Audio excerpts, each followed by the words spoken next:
Dobre. Takže my by sme mali byť už ready tým pádom. Aj na stream. Môžeme? Streamujeme už? Dobre. Tak, vážení vzácni hostia, vážený pán prodekan, milí hostia z Českej republiky, vážení partneri, všetci tí, ktorí nás sledujete, či už prezenčne alebo online, vítajte na našom záverečnom workshope projektu Erasmus Plus Safety Training for Practical Life, ktorý je teda, už ako som spomínal, teda riešený v rámci projektu Erasmus Plus medzi Slovenskou a Českou republikou, medzi organizáciou Slovenského červeného kríža a Výskumným ústavom bezpečnosti práce. My vás zdravíme odtiaľto z Fakulty bezpečnostného inžinierstva Žilinskej univerzity v Žiline a ja by som hneď na úvod, ak mi teda dovolíte, tak pozval sem pána prodekana, pána doktora Martina Boroša. Poprosím potlesk pre pána prodekana.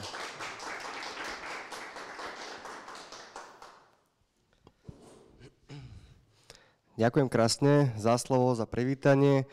Dovolte mi aj v mene dekanky Fakulty bezpečnostného inžinierstva Žilinskej univerzity v Žiline, docentky Evy Sventekovej, vás veľmi pekne privítať na našej pôde. Pani dekanka sa ospravedlňuje, pozdravuje vás.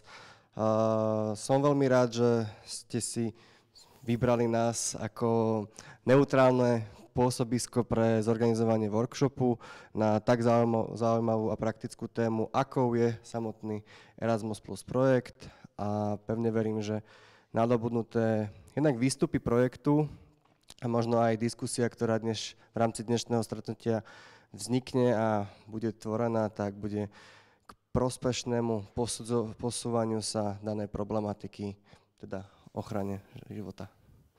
Ďakujem krásne a pekný deň. Ďakujem veľmi pekne pánovi doktorovi a teraz teda dovolte, aby sme naozaj už to nejako nenaťahovali, naozaj, keďže máme naozaj veľmi aj taký, že krátky čas, ale zároveň, aby sme to naozaj riešili veľmi praktickou formou a aby sme hneď vlastne prešli nejakým spôsobom aj k našim výsledkom, aby sme sa postupne k tomu dostali, tak veľmi v krátkosti vám uvediem teda o čo v podstate v projekte išlo. Potom v rámci programu bude následovať jednotlivé výstupy za Českú a Slovenskú republiku, teda z VUBP a zo Slovenského červeného kríža budú následovať praktické vlastne výstupy, čo sme teda robili, ako sme projekt implementovali. No a na záver už samotný výstup, samotná webová stránka so všetkými materiálmi, ktoré vám samozrejme všetko predstavíme. Ale poďme pekne po porade. Že na začiatku stal teda projekt, kedy sme rozmýšľali nad tým, že teda zapojíme sa do projektu Erasmus+, a na začiatku sme sa v podstate uvažovali sme a rozmýšľali nad tým, že prečo sa prvá pomoc nedostáva ako štandardné vzdelávanie v rámci BOZP alebo v rámci požiarnej ochrany, tak ako sa teda učí raz za 3 roky. Požiarná ochrana, tak dobre hovorím, tak raz za 2, že? No to opravte, mám technikou BOZP a jednotlivých teda vzdelávačov a vzdelávacie organizácie. A takisto sa teda školy na pravidelnej báze problematika BOZP, no ale prvá pomoc úplne nie.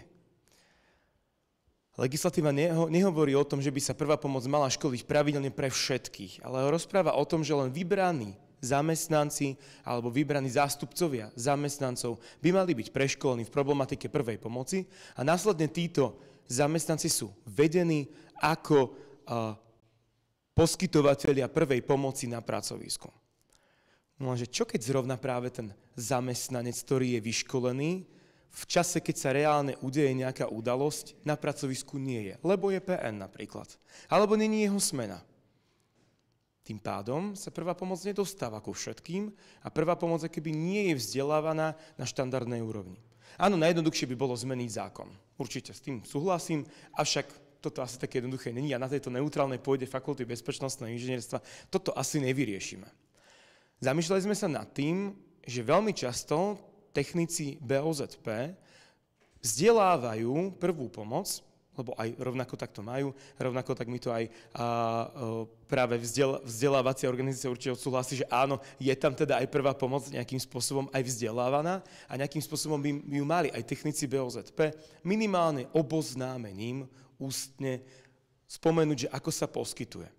Častokrát aj pri požiarno-poplachových smerniciach a pri smerniciach BOZP na jednotlivých stenách budov sa niekedy nachádza, že ako poskytnúť prvú pomoc. A my sme sa zamýšľali nad tým, že môžeme dať my do rúk technikom BOZP nejaký materiál alebo nejakým spôsobom im pripraviť nejaké školenie, kde by oni v krátkej forme neakreditovaným školením mohli vzdelávať práve prvú pomoc. Častokrát stačí, že si vyberú nejakú tému, ktorá je práve vhodná pre danú oblasť alebo pre danú sféru podniku alebo firmy, či už sú to výrobné napríklad automobilky, alebo sú to nejaké firmy, ktoré riešia nejaké zváranie spojov, teda automaticky tam bude logicky prvá pomoc pri popáleninách, alebo to budú skladníci a tým pádom vysokoživižné vozíky, možnosti nejakých nehôd alebo pádov zvyšok. Tým pádom sme akoby vyčlenili jednotlivé témy a v spolupráci s Výskumným ústavom bezpečnosti práce sme v rámci prvého stretnutia začali riešiť problematiku prípravy projektu, kde sme sa hneď zaoberali tým, že aké sú najčastejšie zranenia, aké sú najčastejšie úrazy a stavy na pracovisku. A hneď vo februári sme začali riešiť projekt typom OK, poďme si povedať, aké sú najčastejšie veci, čo štatistika hovorí v rámci Českej a Slovenskej republiky. No dopatreli sme sa práve to, že najčastejšie máme rezné poranenia, popáleniny, pády z výšok a drobné úrazy. Áno, neskôr prichádza aj samotná resuscitácia a samotné nejaké dopravné nehody, keďže veľmi veľa dopravných nehod vzniká aj za účelom, že tí ľudia jazdia, sú to nejakí obchodní zástupcovia, makléri a podobne. A teda auto používajú ako svoj prostriedok v rámci práce. Aktivity sme rozdelili na 5 častí. Máme prípravu projektu, ktorú sme riešili od februára do apríla 2023. Následne sme urobili prvýkrát taký akoby train to trainers a vyskúšali sme si, aby sme naozaj boli akoby na jednotnej pôde aj Slovenský Červený kríž, aj VUBP a rovnako sme boli zaškolení v poskytovaniu prvej pomoci a rovnako tak vo vzdelávaní prvej pomoci, aby sme si trošku lepšie rozumeli. Jednak teda Slovenský Červený kríž ako organizácia, áno, je tu XY rokov, od roku 1919 pôsobíme na území Slovenskej republiky a teda prvá pomoc sa tu často vzdeláva. VUBP je zase v oblasti bezpečnosti práce, v oblasti výskumu v tejto oblasti a teda naozaj je to organizácia, ktorá akoby áno má aj tú prvú pomoc, ale nerieši ako svoju prioritu a svoje vzdelávanie. Takýmto spôsobom sme sa keby dostali na jednu úroveň, lebo sme vlastne prešli všetci rovnakým tréningom Train to Trainers a teda sme sa stali trénermi prvej pomoci. Následne v tretej fázi sme začali jednotlivé materiály navrhovať a tvoriť. V štvrtej aktivite sme vo vybraných podnikoch a firmách na Slovensku a v Českej republike testovali tento materiál a túto formu školení. No a dneska tu stojíme v 5. aktivite v záverečnom workshope, kde teda vám chceme sprezentovať tie materiály a dneska ich slávnostne chceme ľudovo povedané, že pokrstiť alebo vypustiť do sveta a tým pádom sprezentovať celý náš výstup v jednej webovej stránke, kde naozaj máme úplne všetko. Takže takto sme sa stretli, aby sme trošku približili, akí sme boli mladí a krásni, už sme len samozrejme za tú dobu. Takto vyzerá nejaké train to trainers, ja sa tu akurát pozerám na Jakuba, aké má dlhé vlasy, teraz úplne, že už to vidno, že ten stres tu robí svoje. Že? Áno, na Slovenskom Červenom kríži sa Výskumný ústav bezpečnosti práce vyvzdelával v trénerstve prvej pomoci. Následne tvorili aktivity, akými pracovní zošit, ktorí ste sa už mohli stretnúť práve pri našom pultíku s materiálmi, ktoré ste si mohli aj zobrať domov, či už je to nejaký postup RZP, ktorý sme vytvorili v rámci 3 krokov prvej pomoci, alebo jednotlivé videá, ale o tom budeme hovoriť. Následne sme všetky aktivity a všetky materiály vlastne sa snažili preniesť do praxe a vzdelávali sme rôzne typy podnikov, rôzne firmy, od výrobných cez služby, cez práve podniky, ktoré sa zaoberajú dopravou, až po výrobnú sféru, až po drobné podniky. Takže naozaj sme vzdelávali rôzne firmy. A takto to vlastne vyzerá nakoniec hromadne v číslach.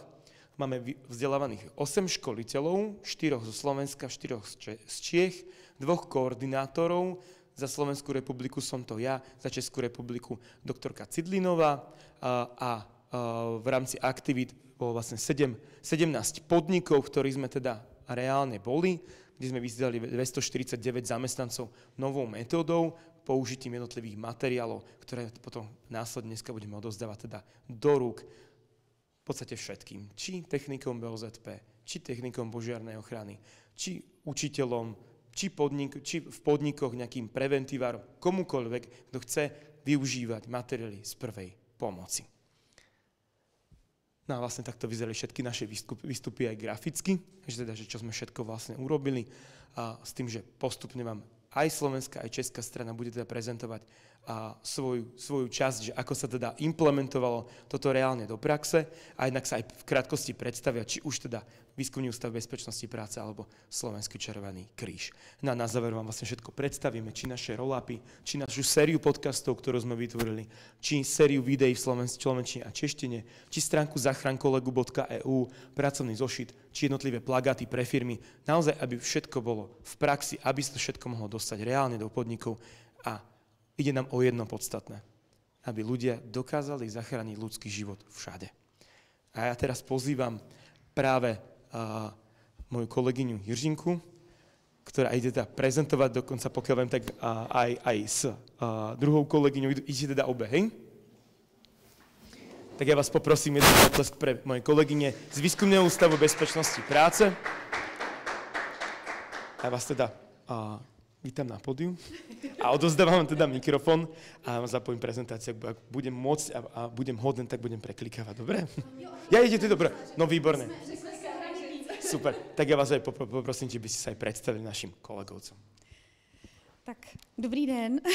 Moje jméno je Jiřina Ulmanová. Já budu mít takový ten úvod, představím, čím se Výzkumný ústav bezpečnosti zabývá a takové představím, řekněme, dojmy moje, kolegyň a i těch účastníků, kteří se účastnili těch našich školení.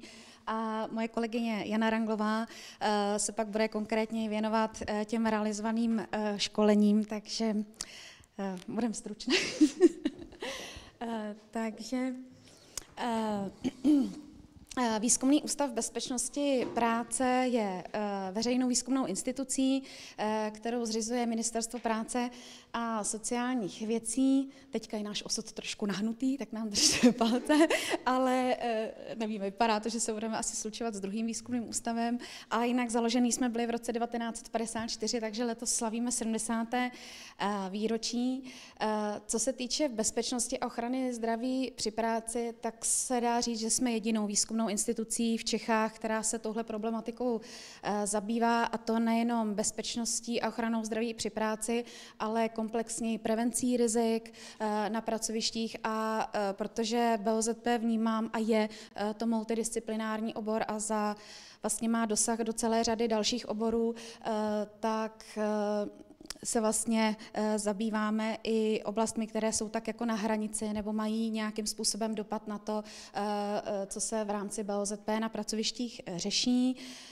Co se týče spolupráce, tak ve světě je BOZP vnímáno jako jeden obor. Musím říct, že v Čechách je to trošku rozložené, že bezpečnost práce máme na starosti my, ale ochranou zdraví, hygienou práce, pracovně lékařskými službami se zabývá spíše Státní zdravotní ústav, takže s tím úzce spolupracujeme na řadě projektů.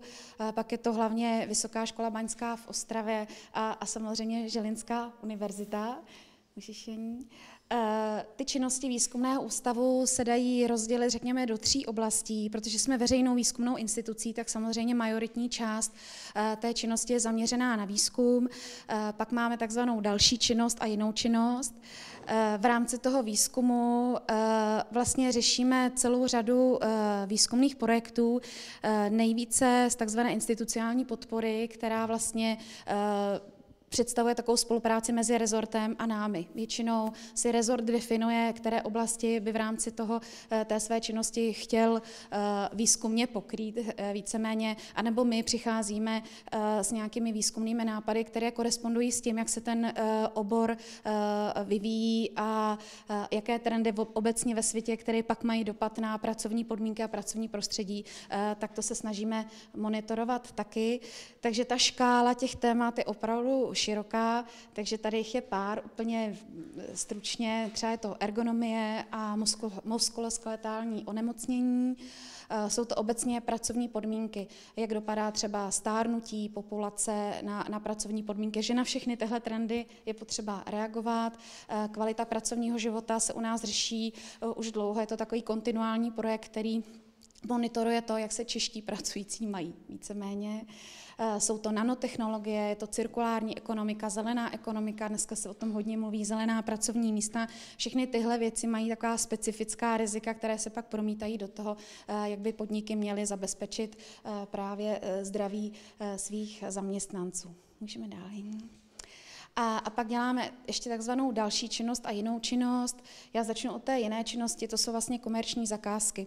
I firmy nás poptávají, nebo podniky nás poptávají, že potřebují třeba vyřešit nějaké specifické problémy, ale velkou část jsou to hlavně vzdělávací kurzy.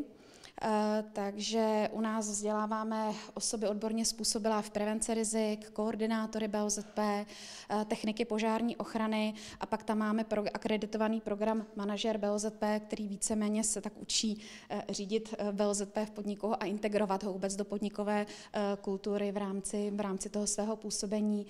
A nemalou komerční činnost zajišťuje potom naše zkušebna, autorizovaná osoba, řekněme, která zkouší a certifikuje osobní ochranné prostředky a dočasné stavební konstrukce. Takže u nás ve výzkumáku, v přízemí a ve sklepeních je spousta takových laboratoří, kde se tyhle věci testují a ty, řekněme, produkty pak jsou certifikované, než se dostávají na trh.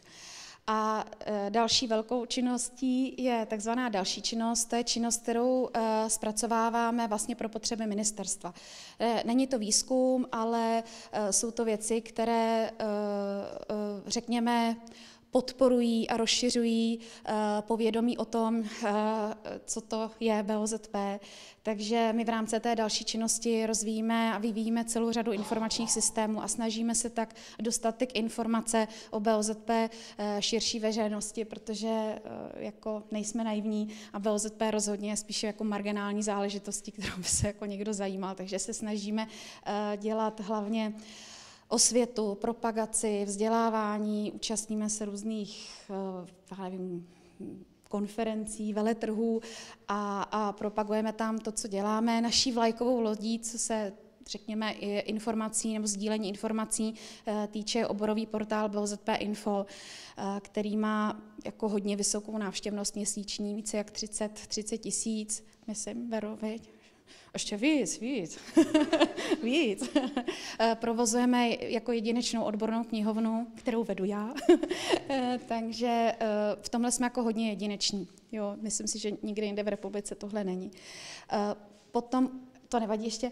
Pak je u nás ještě oddělení prevence závažných havárií, které v rámci té další činnosti zpracovává a posuzuje bezpečnostní dokumentaci u podniků, které nakládají s chemickými látkami. Takže to je taky velká oblast, kterou vlastně pro potřeby ministerstva děláme a pak se ještě u nás právě překládají normy, takže v oblasti té standardizace, normalizace, co se týče těch bezpečnostních požadavků na různé typy systémů, prostředků, tak to se u nás taky hodně dělá. Já tam mám teďka 2 slajdy o tom našem projektu zapojení, ale to vlastně Peťa všechno řekl.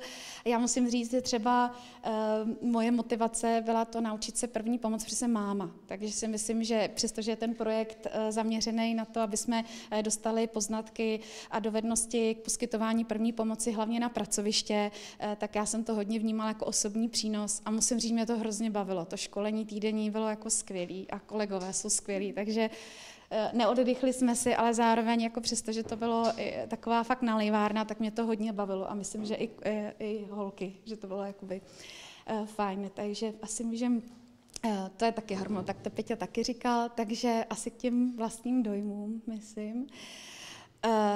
Co se týče těch školení, tak já začnu asi od nás, protože třeba já a Janina jsme nikdy zkušenost s první pomocí neměli. Kolegyně, Kačky, obě, tak jedna má zdravotnické vzdělávání, tak o tom vzdělání, takže o tom věděla daleko víc. Druhá Kačka zase leze, takže dělala i instruktorku kurzů při lezeckých táborech, takže ty už jako vzdělaný byly, ale já a Janina jsme tím byli úplně nepolíbený, takže musím říct, že když jsme se doslechli, že sami budeme školit, tak mě to teda úplně vyděsilo. Ale to školení je hrozně dobře udělané a musím říct, že tím, jak jsme si tím tréninkem pořád dokola a tou metodikou použitou, tak vlastně na začátku těch školení možná jsme byli takový nejistý, rozpačitý, ale při 7., 8. školení už jsem si připadala hrozně jako sebevědomě a protože ta zpětná vazba byla skvělá, tak jsme se jako přestali bát. Takže to je asi ode mě i můj dojem, možná i Janiny dojem, nebo co jsme tak s holkama dávali dohromady. Co se týče těch školení, tak třeba jedním z velkých překvapení pro ty účastníky bylo, že se budou muset sami aktivně zúčastňovat. Vždycky, nebo ne vždycky, převážně byli na školeních těchto typů, jako BOZP, PO, zvyklí, že se někde odsedějí hodinu, 2 a byli překvapení, že se musí zvednout od těch stolů a jít něco dělat. A začátek byl rozpačitější. První KPRka jako nechtěli, ale vlastně při každém tom dalším bloku tematickým se zapojovali daleko jakoby intenzivněji, snáš, neříkali si ne, ty jdi, už se jako sami zapojovali do toho školení, takže si myslím, že ta metodika jedině potvrdila, že to ty lidi vtáhne, že se fakt něco naučí, zkusej si to, že jenom nesedí, nikdo jim frontálně nevypráví, dělej tohle, ale fakt si všechny to přišli zkusit, takže vzrůstala i ta chuť zapojovat do těch aktivit. Ta pozitivní vazba nejenom, že byla teda hrozně fajn i po těch školeních, protože říkám, já v tom teda sebedůvěru tolik neměla, takže ta pozitivní zpětná vazba byla hrozně fajn a podpořila nás v tom, že jako neděláme úplně jako špatně to, co děláme, ale ta pozitivní vazba i během těch školeních byla hrozně fajn, že se z nás i v těch přestávkách chodili doptávat, zajímalo je spousta věcí, takže to vlastně prošlo i tak bez přestávek, že i během těch přestávkách jsme se jako o tom tématu bavili. Co mě i překvapilo, tak měli hodně otázek. Co člověk, to otázka a bylo jich nepřeberné množství. Některých jsme se jako byli schopní poradit. Občas nás to jako zaskočilo, třeba jestli můžou KPRku provádět nohou, když už je budou bolet nohy, teda ruce, jo, a tak, když třeba je ten dojezd záchranky trošku delší. Piercingy, to jsme pak taky si ještě jako zjišťovali, takže fakt ty lidi napadaly neuvěřitelné jako věci a kolikrát nás jako zaskočili. Nikdy jsme prostě přiznali, že nevíme, informaci jsme jako dohledali, pak jsme zpětně poslali odpověď, takže to jsme byli překvapení, jak moc ty lidi pak vtáhlo, že přemýšleli vůbec o té problematice, co všechno se může stát. Potom je zajímala i celá řada dalších témat, které v rámci toho standardního školení připravený nebyly. Takže, protože tam byla i celá řada rodičů, takže kolikrát jsme jako zabrousili k dětem, takže to jsme řešili taky a pak jsme se někdy dostávali do časové tísně, že nám ty 4 hodiny vlastně úplně nestačily. Jako jo, takže jsme si říkali, že možná klidně někdy další s obědovou přestávkou, to bylo jediná, řekněme negativní, že zpětná vazba, že jim chyběl oběd. My jsme to brali jako jeden blok a potom jsem vlastně byla i překvapená, že i po těch školeních za náma lidi chodili, že by chtěli ty školení další. A to nejenom do svých poboček, do dalších podniků, ale i třeba, že by je zajímalo nebo bavilo takovéhle školení i třeba pro děti, kteří studují na střední, nebo studenty ne děti, studenty, kteří studují na středních školách. Takže já to shrnu za sebe, mě to moc bavilo, přestože jsem úplně na začátku do toho projektu zapojená nebyla, tak jsem se zapojila ráda a vůbec toho nelituju. Takže to je za mě vše a předávám slovo Janince. Ta už se bude věnovat přímo těm školením, který jsme realizovali v rámci teda České republiky. Děkuji kolegyni Jiřince Ullmanové. Já bych ji jenom v podstatě v krátkosti doplnila ohledně té samotné organizace a průběhu těch školení. Tady vlastně vidíte jenom fotku, kdy jsme školili ve společnosti Leo Express. Takže tady máme takovou skupinovku. Tak jenom abych nějak na úvod vlastně za Českou republiku, za nás jako za VUBP shrnula nějak ty data vlastně, takže provedli jsme celkově v rámci toho projektu 8 školení v institucích nebo ve firmách. Celkově jsme za Českou republiku tedy proškolili 107 osob, tedy zaměstnanců. A v 8, vlastně co školení, to je jeden subjekt, takže celkově 8 firem nebo institucí. A tady vlastně je jenom přehled, ve kterých společnostech jsme školili. Ty společnosti jsme si vybírali, tak nějak oslovovali jsme podle toho, kdo jsme měli kontakty na jaké firmy, kde jsme jako mohli, nedělali jsme to nějak jako veřejně, protože jsme zase nechtěli, aby se nám hlásilo strašně moc jakoby, společností, které bychom třeba museli odmítat, takže jsme to dělali jakoby po nějakých vazbách, kde jsme měli nějaké známé nebo takhle. Takže měli jsme společnost Leo Express, kterou asi znáte, tedy je to dopravce, jak tedy provozuje jak drážní, tak silniční motorovou dopravu, takže jsme školili v Leo Expressu a pak jsme školili ve společnosti RiseWolf, což je skartace dokumentů a likvidace vlastně datových nosičů. Pak o školení byl veliký zájem vlastně paradoxně trošku ve Státním zdravotním ústavu, což je tedy náš partner, tam vlastně byl opravdu o to veliký zájem. Státní zdravotní ústav, to už tady vlastně Jiřinka řekla, je to v České republice instituce, která se zabývá oblastí ochrany veřejného zdraví a paradoxně tady pak jsme se dozvěděli v průběhu školení, což nás to trošku znervozňuje, že školíme i vlastně tam dámy, které sami dělají školení jako první pomoci, takže asi chtěli vidět konkurenci, nebo nevím, jaká byla jejich motivace. Přišli pro inspiraci, ano. Tam nás občas i vlastně doplňovali, protože tam bylo hodně jako zdravotníků, tak vlastně v něčem to bylo jakoby fajn, že vlastně poskytli i takový ten zdravotnický pohled. A potom jsme tady udělali školení i pro naše kolegy ve VUBP, protože my tam máme vlastně, jak už říkala Jiřinka, máme oddělení nebo odbor prevence závažných havárií a tam kolegové vlastně nesedí jenom i u těch počítačů, opravdu jako chodí i do těch firem, takže tam to pro ně bylo hodně užitečné, že vlastně kdyby se tam dostali do nějaké situace, což v těch chemičkách a v tady těch provozech může nastat, tak vlastně byli rádi, že se můžou takhle proškolit v té první pomoci, protože u nás to nikdy jako ani v rámci teda školení BHZP, ač je to teda paradoxní, protože jsme výzkumný ústav bezpečnosti práce, takže by tam někdo někdy školil první pomoc, bohužel musím říct, že to v minulosti moc neprobíhalo, ale takže teď máme proškolené osoby ve VUBP díky projektu. A potom, aby jsme měli i nějaké menší firmy, tak jsme měli tam ateliér Vitraj, který se zase zabývá úplně jiným specifickým oborem broušení a leptání skla, což je zase tam zase na to krvácení a různé popáleniny a takhle. Jsme trošku zaměřovali víc to školení a pak jsme tam měli tedy 3 instituce, dá se říct jako veřejná správa. Byl to tedy Magistrát hlavního města Prahy, jsme oslovili přes zase nějaké vazby. Byl tam zájem potom Krajský úřad Středočeského kraje a školili jsme i na Úřadu vlády České republiky. Takže si překlikneš, Jiřinko, tady je vlastně jenom ten soubor tedy těch vlastně jako, jak dá se říci, oborů činnosti, těch firem, ve kterých jsme teda školili, takže byl to takový průřez, dá se říct, různými obory, tak jestli můžeš dál. Tak a tady už bych jenom něco řekla tady k tomu samotnému školení, k metodice, jak už tady říkala teda kolegyně, tak kolegové ze Slovenského červeného kříže speciálně pro tenhle projekt vlastně vytvořili takzvanou metodiku 4 kroků, kdy vlastně těm účastníkům se ty postupy poskytování první pomoci předkládají v jednotlivých krocích, aby oni vlastně si co nejvíc zažili ten správný postup řešení. V tom prvním kroku se vlastně ukazuje ten lektor, ukáže ten postup v reálném čase bez nějakých dalších jako vysvětlujících komentářů, prostě jako by hrál v uvozovkách jakoby divadlo, prostě ukážete, jak to udělat. A v tom druhém kroku vlastně to, co ta ukázka je už probraná jako i s nějakou prezentací, s nějakým vysvětlením, třeba příčin toho stavu a proč se nějaké ty manipulace dělají tak, jak se dělají.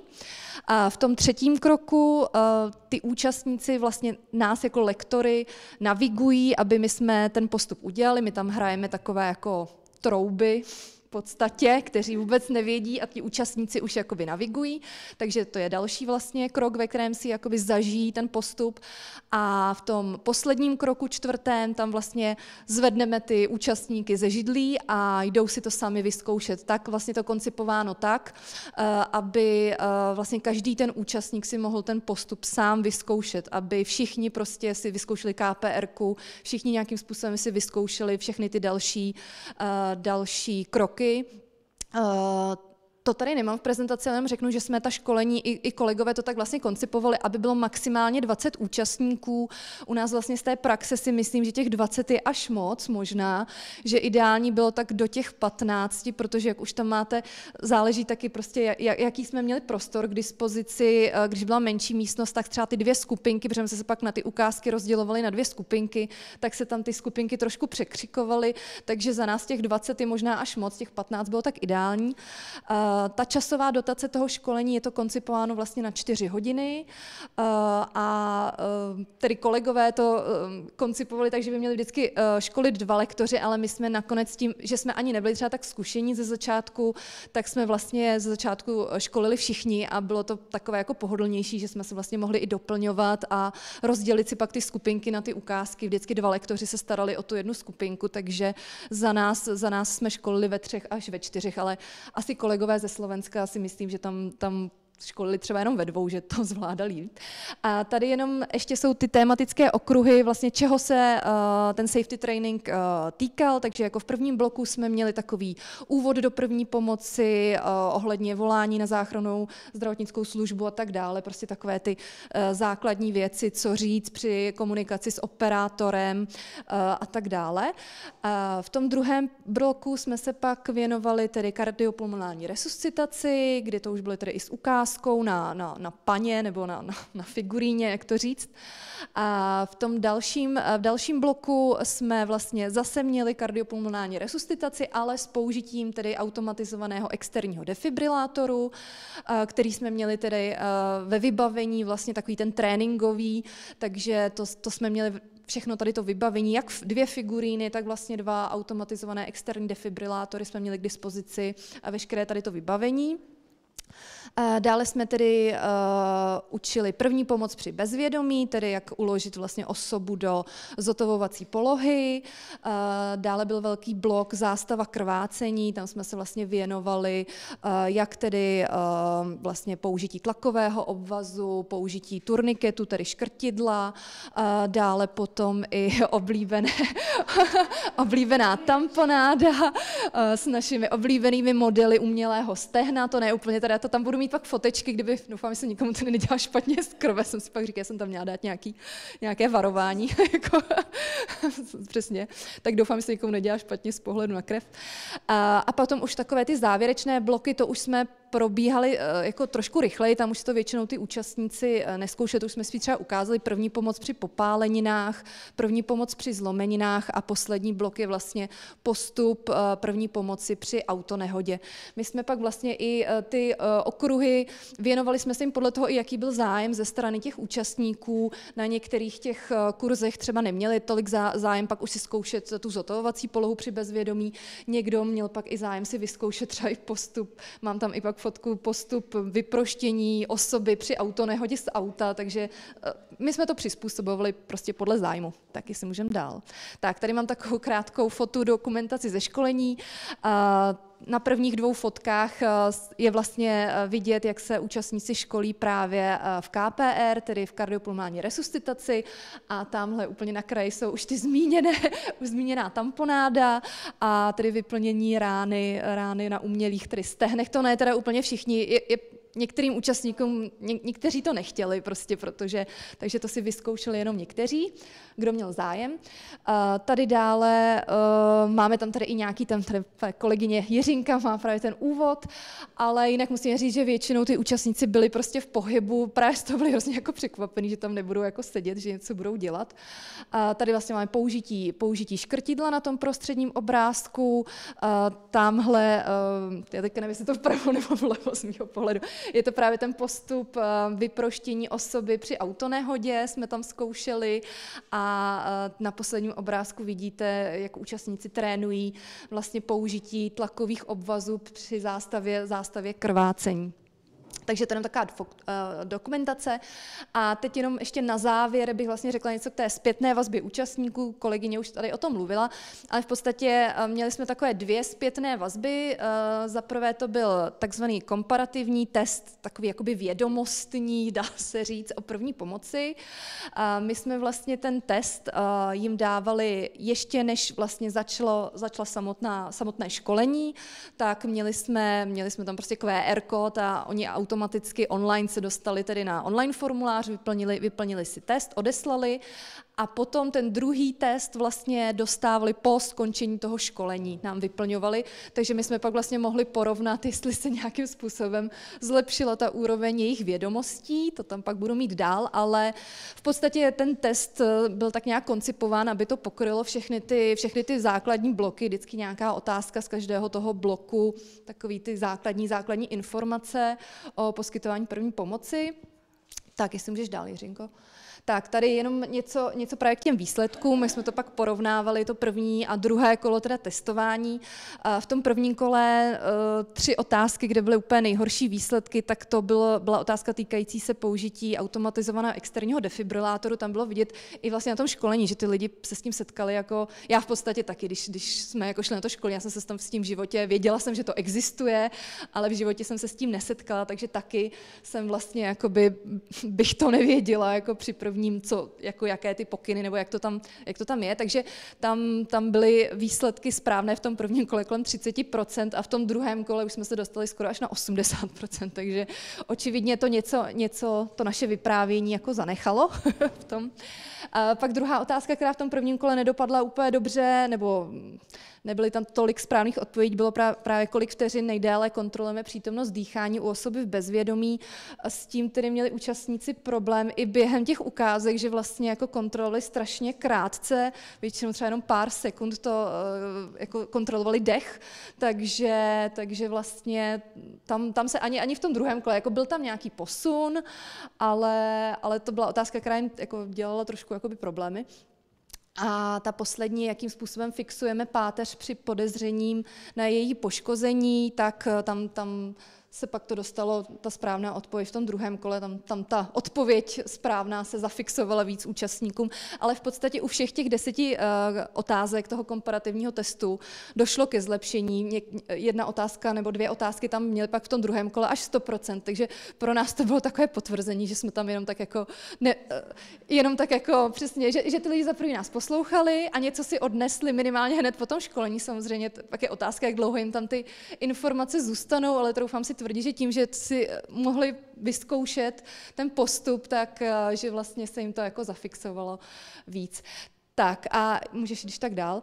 A potom teda druhý vlastně takové nějaká zpětná vazba, kterou jsme získávali, tak ta byla z dotazníku spokojenosti, který jsme tady posílali až jakoby druhý den po tom skončení školení.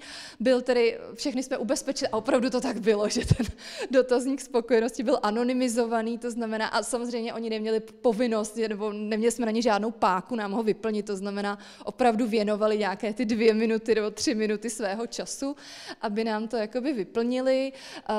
Sešlo se jich zpátky podle mě tak polovina účastníků nám ten vlastně dotazník vyplnila a musím říct, jakože opravdu říkám pravdu, že tam, musím se pochválit, že tam nebyl žádný jakoby negativní prostě, co jste to tam jako kecali, nebo něco takového, že si to ty účastníci jakoby chválili, že jediné, co nám jakoby bylo vytýkáno, že to mohlo být delší a pak jedna skupinka měla strašný problém s tím obědem.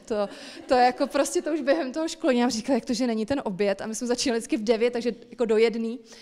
A my jsme tady zvažovali, jestli to jako třeba časově neupravíme, ale my jsme si pak říkali, po tom obědě už se nám nikdo jako nevrátí a nepůjde nám jako dělat nějaký...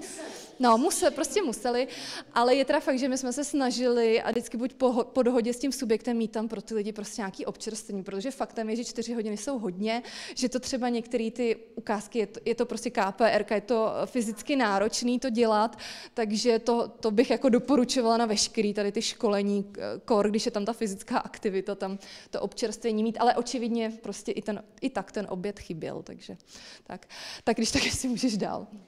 Tak a tady tam mám úplně jako poslední, právě ještě z té zpětné vazby, z těch dotazníků, co vlastně ty lidi nejvíc oceňovali, z toho prostě vyplývalo i už z těch samostatných odpovědí prostě ty lidi strašně ocenili, že to mohli prakticky vyzkoušet a že bylo vidět, že na to nebyli zvyklí, že i ti, kteří nějakou tu první pomoc absolvovali třeba v rámci školení BOZP, tak tam někde seděli a bezpečák jim tam prostě něco jakoby vykládal a bylo to asi z jejich pohledu prostě o ničem. A když si pak mohli jakoby vyzkoušet třeba i na té figuríně, že ten pocit jako té komprese toho hrudníku je to úplně jako jiný, než jenom se podívat na nějaký obrázek, jakou hloubkou, přesně to místo, takže my jsme pak vždycky jako opravovali, kdy jako někomu to šlo na první dobrou, ale někomu prostě byl to třeba problém ze začátku.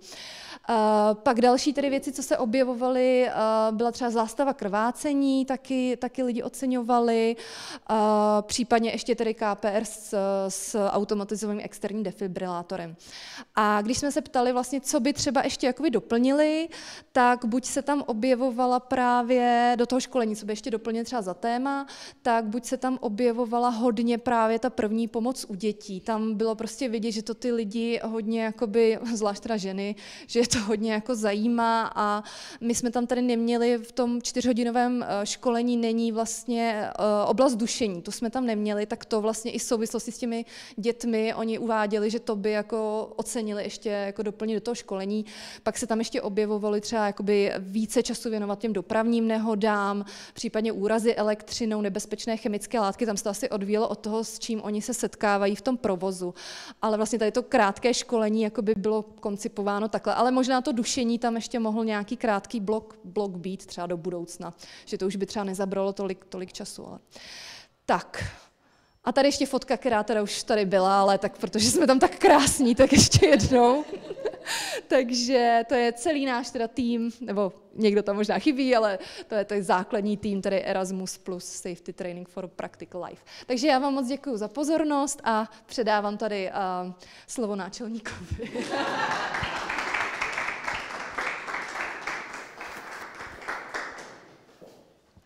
Dámy, ja vám v prvom rade veľmi krásne ďakujem. Žinko, ja i tobie, Jano. Ďakujeme naozaj krásne za...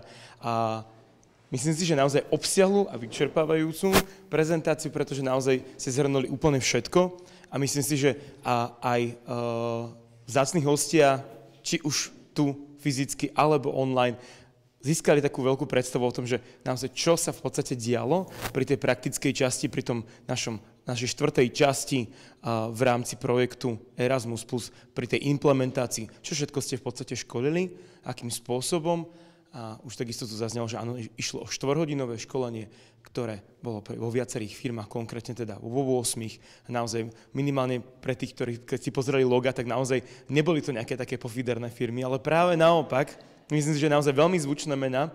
Keď niekto cestuje pravidelne, ja mne hneď, keď si mi napísali, že Peťo, máme Leo Express, a že dobre, akože to sú také naozaj, že zvučné veci a myslím si, že prinieslo to minimálny užitok v tom, že budú vedieť zachrániť ľudský život. Ja chcem doplniť jednu vec a to je toto, že ste tam spomínali teda 4 kroky, že využívame metodiku 4 krokov. Hej, ja som ju nevymyslel. My sme vám vzali niečo, čo využíva Európska registračná rada už dlhodobo pri svojich efektívnych školeniach a snažíme sa to implementovať aj my do svojich školení. bežali sme na to, že naozaj to, co sa nám ujalo, prečo by sme to neposunuli ďalej a priamo to nedali aj do metodiky vzdelávania v rámci Safety Training for Practical Life. A tým pádom tu vidíme, že naozaj aj vám sa to osvedčilo ako osobám, ktoré nie sú zdravotníci, nie ste zdravotníckí pracovníci a cez to všetko dokážete efektívnym spôsobom podať prvú pomoc a hlavne vysvetliť ju aj laikom v rámci jednotlivých firiem. Takže toto bolo úplne že super. Perfektné bolo aj to, že vám to potvrdili, či ten zdravotnícky ústav, kde boli asi aj ľudia, aj odborníci a zrazu...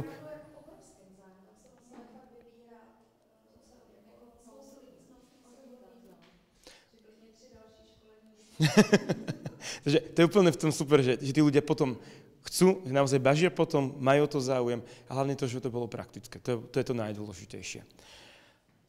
Ja teraz poprosím chalanov od nás, mali sme tu, to je tak sranda, že my sme si vyberali, že naozaj, že VUBP a my sme nevedeli, kto pôjde do projektu a prišli 4 šarmantné dámy plus Anka Cidlinová, ktorá už teraz naozaj okrem VUBP pracuje teda najmä ak dobre hovorím, tak na úrade vlády, áno, takže teraz na úrade vlády a ona sa ospravedlňuje ako druhý koordinátor, že nemohla prísť. A sranda bolo, že my sme boli 4 chalani, takže sme sa aj perfektne doplňali, takže obidva princípy, mužsko-ženský princíp zastúpený, čo sa verím tomu, že bude páčiť aj Európskej únii, že naozaj to rovnako tak proporčne, áno, genderové vyvážené. A naozaj teraz chcem poprosiť chalanov, a to teda konkrétne teda Christiana a Jakuba zo Slovenského Červeného kríža ako trénerov prvej pomoci v zastúpení teda Slovenského Červeného kríža, ktorí vám prednesú teda implementáciu projektu v rámci Slovenskej republiky. Následne by sme potom dali krátku diskusiu, čo sa týka jednotlivých častí, že ak vás niečo zaujalo a následne potom už ten finál, tá čerešnička na torte, teda, že aké sú tie materiály a to, čo sa dá použiť teraz do praxe pre bežných ľudí alebo pre vás, či už v rámci BOZP, ako som spomínal, alebo teda vo vašej práci v zamestnaní, vo výučbe. Tak nech sa páči, Jakub. Tak ďakujem za slovo. Takže vážený pán prodekan, vážení hostia, milé kolegyne, kolegovia, ja by som vám teda rád odprezentoval výsledky teda za Žilinu. Bude to teda také rýchle zhrnutie toho, čo sme my spravili. Moje meno je teda Jakub, toto je môj kolega Kristián. Boli sme teda lektormi prvej pomoci za Slovenský Červený kríž v rámci tohto projektu. Čo sa týka teda našej prezentácie, v stručnosti vám predstavím teda, kto sme, čo je to ten Červený kríž a čomu sa venuje územný spolok územný spolok Žilina. Následne teda veľmi v rýchlosti, lebo už to bolo viackrát povedané, čo je teda ten projekt Safety Training for Practical Life. No a následne teda prejdeme k tým našim výstupom z tých našich školení, čiže koho sme vzdelávali, aké teda výsledky boli práve tých komparatívnych testov a spätná väzba. Takže kto sme, čo sme? Slovenský Červený kríž je teda národná spoločnosť Červeného kríža. Sme vlastne súčasťou medzinárodného hnutia Červeného kríža Červeného polmesiaca, čo je teda najväčšia svetová humanitárna organizácia. My sme teda jediná národná spoločnosť, ktorá teda reprezentuje toto hnutie na Slovensku. Prvé zmienky o Červenom kríži práve na území Slovenska sú teda ešte z obdobia Uhorska, kedy teda v roku 1879 vzniká práve teda spoločnosť Červeného kríža v Uhorsku, no a následne teda jeho pobočky sa otvárajú po celom Slovensku. Čo už je teda také pamätnejšie, ako teda aj Peťo spomínal na začiatku, je teda ten rok 1919, kedy teda 6. februára vzniká prvá spoločnosť Červeného kríža Čechov a Slovákov, alebo teda Československý Červený kríž, kedy teda práve prezidentkou tejto národnej spoločnosti sa stáva dcéra vtedajšieho prezidenta Tomáša Garrigua Masaryka a teda ako prezidentka vedie túto národnú spoločnosť. V 30. rokoch následne teda vznikajú nejaké prvé ošetrovateľské kurzy a vznikajú teda tzv. Dobrovoľné sestry Červeného kríža, ktoré teda sú také predchodkyne práve nás, dobrovoľných záchranárov a teda trénerov prvej pomoci. No a následne teda po opätovnom vzniku, teda po druhej svetovej vojne, sa obnovil teda Československý Červený kríž. Na následne v roku 1992 bol teda vládou Slovenskej republiky uznaný práve vznik Národnej spoločnosti Slovenského Červeného kríža, no a po rozdelení teda vzniká tá samostatná národná spoločnosť, tak ako ju teda poznáme dnes. No a čomu sa teda venujeme práve my v Žiline? Venujeme sa teda napríklad asistenčnej službe prvej pomoci, kedy teda nami prevzdelaní dobrovoľníci, tzv. Dobrovoľní záchranári, chodia teda poskytovať prvú pomoc alebo teda tú nejakú neodkladnú zdravotnú starostlivosť na rôzne podujatia, či už sa teda jedná o športové podujatia, kultúrne podujatia, rôzne teda hokeje, rugby a tak ďalej, kopa srandy. No teda snažíme sa tam priamo teda v teréne poskytovať prvú pomoc tým, ktorí to tam potrebujú. Následne teda máme vodnú záchrannú službu, ktorú tuto Kristián je náš drahý pán predseda, kedy teda sa snažíme pomáhať aj tým ľuďom, ktorí sa budú topiť, ktorí teda možno nezvládnu, precenia svoje cely práve na otvorených vodách, na bazénoch a tak ďalej. Následne sa teda venujeme bezpríspevkovému darcovstvu krvi, čiže je to nejaká osveta o celkovom tom darovaní krvi, ako to funguje, kto môže, kto nemôže darovať krv, následne teda aj oceňovanie pravidelných darcov krvi. Rôzne kampane, či už teda študentská kvapka krvi, valentínska kvapka krvi a tak ďalej, to má na starosti tuto kolega Majko. No následne taká obrovská oblasť práve u nás v Žiline, taká tá asi najpodstatnejšia, ktorej sa venujeme asi najviac, je práve teda to vzdelávanie v oblasti prvej pomoci, neodkladnej zdravotnej starostlivosti a teda opatrovateľstva, kedy máme naozaj veľa lektorov, veľmi veľa kvalitných lektorov. Máme nášho drahého pána Peťka, ktorý teda vzdeláva jednak nás, ale teda aj obrovské masy ďalších ľudí v tom, aby teda vedeli poskytovať tú prvú pomoc kvalitne a vedeli teda pomáhať práve tým raneným a ľuďom v núdzi, kdekoľvek to bude potrebné. Na to máme vlastne vytvorené aj simulačno-edukačné centrum Červeného kríža, aby sme naozaj tých ľudí vedeli vzdelávať čo najrealistickejší, aby sme vedeli čo najviac vlastne priblížiť tie reálne situácie a pripraviť ich na to, ako treba reagovať a ako postupovať v tom reálnom živote. Takisto sa venujeme aj vzdelávaniu zložiek IZS, či už sa jedná o organizáciu rôznych cvičení, kde chodíme jednak hrávať ako figuranti, prípadne teda pomáhať počas zásahu, aby sme si nacvičili tú spoločnú spoluprácu. Takisto vlastne tieto zložky IZS môžu prísť a často teda chodia sa vzdelávať aj priamo ku nám a precvičiť si vlastne tie znalosti, ktoré tam možno niekde vzadu sú, ale treba ich občas zaživiť. No a takisto sa venujeme aj humanitárnej pomoci, či už je to v rámci humanitárnej jednotky, prípadne mimoriadnych udalostí, ale takisto vlastne aj nejaké zbierky potravín, ktoré následne sú rozdávané teda ľuďom v núdzi. Takže projekt Safety Training for Practical Life, ako bolo povedané, projekt v rámci Erasmus plus projektov prebiehal od marca 2023, teda bude ešte prebiehať do júla 2024. Riešiteľmi sme teda my, ako SČK Žilina, Červený kríž Žilina a VUBP, Výskumný ústav bezpečnosti práce. No a cieľom projektu bolo teda vytvoriť nejaké atraktívne školenie prvej pomoci, ktoré by teda malo nejaký prínos pre zamestnancov a teda práve aj preškoliť týchto zamestnancov v poskytovaní prvej pomoci. Teda na každom pracovisku bol dostatočný počet preškolených zamestnancov, ktorí budú schopní a budú ochotní, budú vedieť správne poskytnúť prvú pomoc všetkým svojim kolegom. Na splnenie tohto cieľa teraz sme vytvorili spomínanú metodiku, aj keď teda tá metóda 4 krokov bola prevzatá, následne ale my sme vytvárali teda už tie jednotlivé oblasti, vyberali, akým tým úrazom sa budeme venovať, akým štýlom bude vlastne koncipované to školenie. Následne teda sme vytvorili pracovný zošit, web, ktorý vám teda bude predstavený a obsahuje teda podcasty, rôzne videá, kde teda sú znázornené a ukázané tie postupy prvej pomoci, ako to má vyzerať. Takže harmonogram už sme videli, takže môžeme pokojne ísť ďalej. No akým úlohám sme práve čelili v rámci tohto projektu? Tak tou prvou bolo teda vytvorenie nejakej tej metodiky, čiže výber nejakých tém tej prvej pomoci, ktorým sa budeme venovať, aby naozaj to malo zmysel pre tých zamestnancov. Ako teda spomínal aj Peťo, aj teda Babi, riešili sme, čo má teda zmysel pre daných zamestnancov, aby sme ich tam naozaj neučili niečo, s čím v živote neprídu do kontaktu, že naozaj by boli vybrané také témy, ktoré tí zamestnanci na tých rôznych pozíciách v tých rôznych podnikoch môžu potrebovať. Následne sme teda, bolo to Train for Trainers, kedy teda sme sa preškolili jednak aj my opätovne vo vzdelávaní, preškolili sa vlastne aj kolegyne z Českej republiky, získali teda certifikáty, no a teda nejaké také vhľady na tie naše školenia. Takže tu už máme školenie úspešne za sebou, všetci sme to zvládli. Boli to, koľko to bolo vlastne, 3 či 4 dní? Už si teraz nepamätám ani. Veľmi, veľmi výživné, aktívne dni, intenzívne dni, ale veľmi príjemné. Že tuto máme všetci za sebou. To presne prebiehalo teda naše školenie, kedy sme mali teda simulované školenie a tou metodou 4 krokov sme sa práve vzdelávali dokonca aj my. Čiže naozaj my sme sa učili vzdelávať metodou 4 krokov v 4 krokoch, aby sme to mali správne odžité, aby sme sa teda všetci správne naučili, tak ako to má byť, ako to má vyzerať.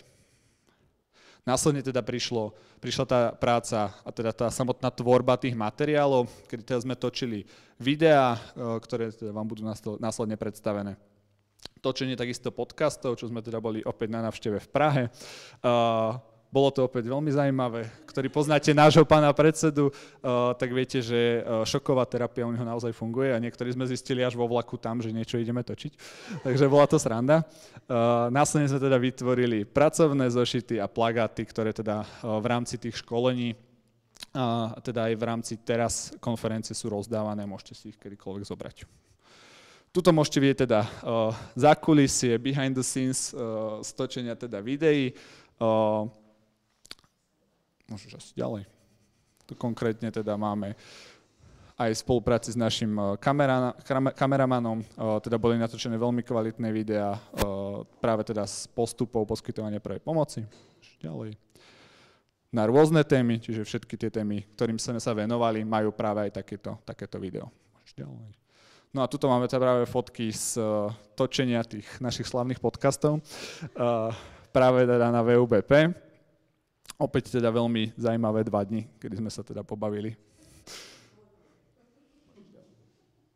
V rámci teda školení, v rámci tohto projektu sme si teda niekoľkokrát aj my zopakovali opätovne to školenie, aby sme jednak aj sami na sebe vyskúšali, či jednak sme schopní to odškoliť a či stále teda máme tie potrebné vedomosti, tie potrebné znalosti na to, aby sme to mohli učiť aj teda širšiu verejnosť, alebo teda práve tie podniky.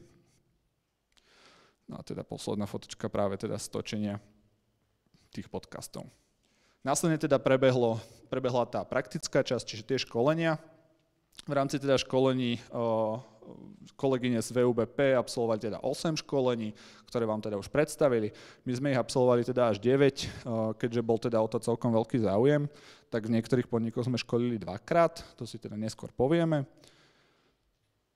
No a následne teda sme zbierali, vyhodnocovali tie dáta z komparatívnych testov, ktoré teda vyplňali práve ľudia na tých školeniach, čiže vyplnili na začiatku školenia, vyplnili na konci, aby sme teda práve vedeli povedať, či to je efektívne, či sa na nich niečo nalepilo. No a následne teda sme tvorili už ten samotný web, kde sú všetky výstupy a posledným bodom je práve teda dnešná konferencia.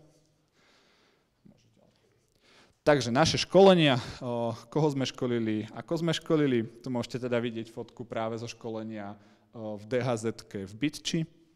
Na koho sme školili, absolvovali sme teda, ako som povedal, 9 školení, celkovo sme preškolili 144 ľudí, zapojených subjektov sme mali 7, dvakrát sme školili vlastne v tej istej firme, teda v 2 firmách boli až 2 školenia. Na koho sme teda školili? Školili sme práve študentov fakulty bezpečnostného inžinierstva, teda budúcich, dúfajme, hasičov, ak ich všetkých popríjmajú. Následne sme školili teda v automobilke Kia, kedy sme teda školili taký mix zamestnancov. Ja osobne, teda s Majkom sme tam mali rôznych manažerov, vedúcich BOZP, takisto sme tam mali veliteľa hasičov, potom nejakých rádových zamestnancov, myslím, že chalani na školení mali tiež taký rôzny mix, takže tam to bol taký celkom mix, ale vlastne všetci pôsobia práve v tej istej fabrike, v tej istej výrobnej hale, takže tie rizika, ktoré im tam hrozia, sú veľmi podobné. Následne sme teda školili mestskú políciu v Žiline, konkrétne teda zásahovú jednotku, kedy teda títo policajti práve pôsobia v teréne a práve oni sú často tí ohrození, na ktorých teda vplývajú asi všetky rizika, ktoré sme riešili a môžu využiť asi všetky postupy, ktoré sme ich učili. Následne teda to bolo ústredie práce sociálnych vecí a rodiny, ktorí sa teda prišli prevzdelať ku nám na Červený kríž. Opäť veľmi zaujímavá organizácia, veľmi zaujímavá spolupráca. Zaujímavé bolo vlastne aj školenie turistického klubu Šíp, čo boli vlastne turistickí sprievodcovia. Opäť bolo to také trošku niečo iné, pretože vlastne oni s tými zraneniami neprichádzajú v takej tej bežnej, alebo nazvime to bežnej, v takomto bežnom prostredí, čiže nejakej výrobnej hale, nejakej kancelárii, ale práve musia riešiť tieto zranenia niekde vonku, niekde v lese, niekde na štítoch, takže bolo to veľmi zaujímavé a práve aj oni mali veľa takých tých praktických otázok práve na to ich prostredie. Ako som spomínal, školili sme teda DHZ Bytču, čiže dobrovoľných hasičov z Bytče, opäť v rámci vlastne opäť skoro všetky tie témy sa ich práve bytostne dotýkajú, že môžu byť ako dobrovoľní hasiči povolaní alebo vyslaní na výjazd ku prakticky čomukoľvek z toho, čo sme sa učili. No a následne sme školili teda aj v masterskej škole ZAMAS. To bolo také to prvé školenie, kde sme teda si oťukali, zistili, že áno, funguje to, je to dobre nastavené a opäť veľmi zaujímavé otázky. Ako aj teda babi vraveli, boli to veľmi špecifické otázky. Ešte si nepamätám, že by som na kurze riešil, ako resuscitovať novorodenca tesne po porode. To som zažil iba v ZAMASe. Takže opäť boli to veľmi zaujímavé otázky, veľmi praktické otázky. Často práve aj situácie, s ktorými oni práve prišli do styku, že ich niekedy zažili. To je fotodokumentácia zo školení, veľmi zaujímavé školenie práve v ZAMASe, kde teda našim pracovným stolom bol maserský stôl, takže to bolo veľmi zaujímavé. Následne, čiže nejaké školenia práve od nás, toto sú práve teda tí turistickí sprievodcovia, následne teda ďalšie dve fotografie práve z Kie, kde sme teda školili. No tu už taký mix, takže jednak aj teda DHZ, ďalšie fotografie z Kie, ďalšie fotografie vlastne práve zo ZAMASu. No a poďme teda na tie výsledky komparatívnych testov a na tú spätnú väzbu. Tu mám teda otázku po otázke. V rámci prvej otázky vidíte, že teda sme dosiahli najlepší výsledok. Všetkých sme boli schopní naučiť, ako sa teda správne volá tiesňová linka, na tiesňovú linku, alebo teda čo je tá najdôležitejšia informácia, ktorú by teda mali zdieľiť práve operátorovi, takže tam sme dosiahli teda až tých 100%. Následne teda v prípade kontroly dýchania to nebolo až také úspešné, ale prečo to teda nemuselo byť úspešné, mám rozobraté teda aj neskôr, takže tam sme dosiahli teda posun na tých 67,31%. Následne teda ďalšie tri otázky, čiže ako hlboko vykonávať stlačenia hrudníka, o akej polohe sa rozhodujeme v prípade bezvedomia s prítomným dýchaním a teda aké sú príčiny, kedy nemôžem, alebo teda pri akej príčine bezvedomia nemôžem použiť stabilizovanú polohu. Vidíte, že sme sa dostali teda nad 90%, takže opäť tých ľudí sme to celkom dobre prevzdelali, že teda keď končili, boli schopní správne odpovedať. Ďalších vlastne 5 otázok. Opäť mali sme tam celkom veľkú úspešnosť, že tí ľudia naozaj teda boli schopní sa niečo naučiť, niečo si z toho školenia odniesť. No a poďme si teda rozobrať nejaké teda tie extrémy, ktoré nám tam nastali. Takže najväčšie zlepšenie, pozerám, že som tam nechal aj problémové otázky, dobre, nevadí. Najväčšie zlepšenie teraz sme mali pri otázke číslo 7, čiže ako dlho je potrebné chladiť popáleným studenou vodou, kde sa teda tí naši kurzanti zlepšili až o 71,15%, čiže to bol naozaj veľký skok. Následne pri otázke 6, čiže akým spôsobom fixujeme chrbticu pri podozrení na jej poškodenie, opäť zlepšenie o 62,5%, čiže zase tiež celkom veľký skok. No a následne teda pri volaní na tiesňovú linku je potrebné uviesť ako prvú informáciu, teda bolo to miesto, kde sa táto udalosť stala, takže tam sme zaznamenali zlepšenie o 49%. Tieto otázky naozaj boli také, že možno často tí ľudia neprišli s tým nikdy do kontaktu, takže naozaj sa to naučili až priamo na tom našom školení. No a čo teda sa nám až tak úplne nepodarilo do tých ľudí dostať, tak sú teda niekoľko problémových otázok, čiže takou prvou bolo teda koľko sekúnd najviac kontrolujeme prítomnosť dýchania u osoby v bezvedomí, až teda skoro 30% nám zvolilo nesprávnu možnosť, že teda 7 sekúnd. Opäť mohlo to byť spôsobené práve tým, že v otázke sme sa pýtali na konkrétnu odpoveď, že ktoré je to číslo, nie na ten rozsah, že teda je to tých 7 až 10 sekúnd kontroly. Presne tak, že teda mohla táto otázka byť celkom mätúca. Každopádne musím povedať, že viac ako 95% si pamätá práve tie čísla 7 až 10 sekúnd. Takže to je veľmi dobré, naučili sme ich tú správnu dĺžku kontroly dýchania. Následne teda otázka 6 robila problém, kedy teda tí kurzanti neboli schopní úplne určiť rozsah zranenia, kedy je potrebné naozaj aplikovať až to škrtidlo. Čiže možno na zvážení, či trošku viac času sa povenovať práve tomu škrtidlu, práve tomu krvácaniu a teda kedy naozaj už musím siahnuť po tom škrtidle, kedy to je také vážne, že teda musím chytiť to škrtidlo do ruky. No a pri otázke 10, teda pri použití automatického externého defibrilátora, aký pokyn dáva následne AEDčko, teda 16,35% zvolilo práve nedotýkajte sa analýza srdcového rytmu, ktorú teda mali tesne predtým. Čiže tamto opäť môže byť spôsobené možno nejakou nepozornosťou, možno tým, že vlastne celý ten postup toho AEDčka, ak sa oni moc sústredili práve na tú KPR-ku, tak až tak nevnímali práve to AEDčko. Takže dúfajme, že sme ich naučili aspoň počúvať pokyny AEDčka. Tak, počúvajte. Následne teda spätná väzba. Opäť spätná väzba bola veľmi pozitívna. Všetci nás viac menej pochválili, všetci boli spokojní. My sme nemali až tak problém teda s tým obedom. S čím sme teda skôr mali problém, bolo to, že naozaj, ak mali veľmi špecifické otázky, bol ten čas. Že ak napríklad práve, keď sme mali turistických sprievodcov teda zo šípu, keď oni naozaj mali veľmi špecifické otázky v rámci tej svojej problematiky, čiže ako riešiť napríklad zastavu krvácania, keď nemám nič pri sebe v lese a tak ďalej.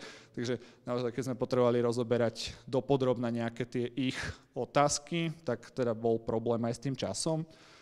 Na čo boli také presne, že výhrady, chceli, aby to trvalo dlhšie, čo teda áno, dá sa, ale nie teda v rámci tohto projektu, na to už sú teda iné školenia.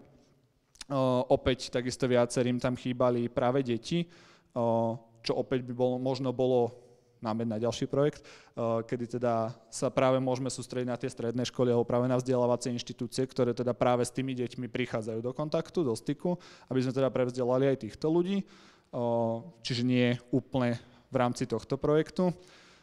Následne tiež to dusenie, čiže bolo to také, že tí ľudia vnímajú, že aj na tom pracovnom prostredí, na tých obedoch a tak ďalej, spomínaných desiatách a tak ďalej, sa môžu práve dostať do styku s tým dusením, takže o toto bol tiež celkom veľký záujem.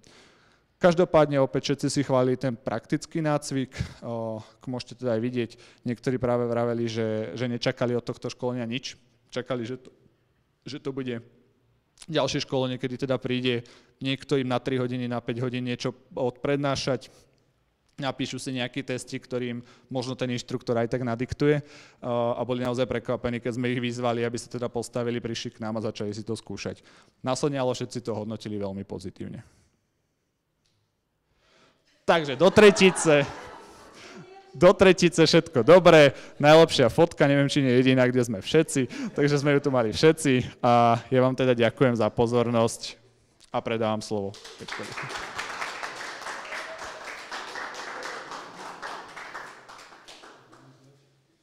Ja vám ďakujem krásne, špeciálne teda chalanom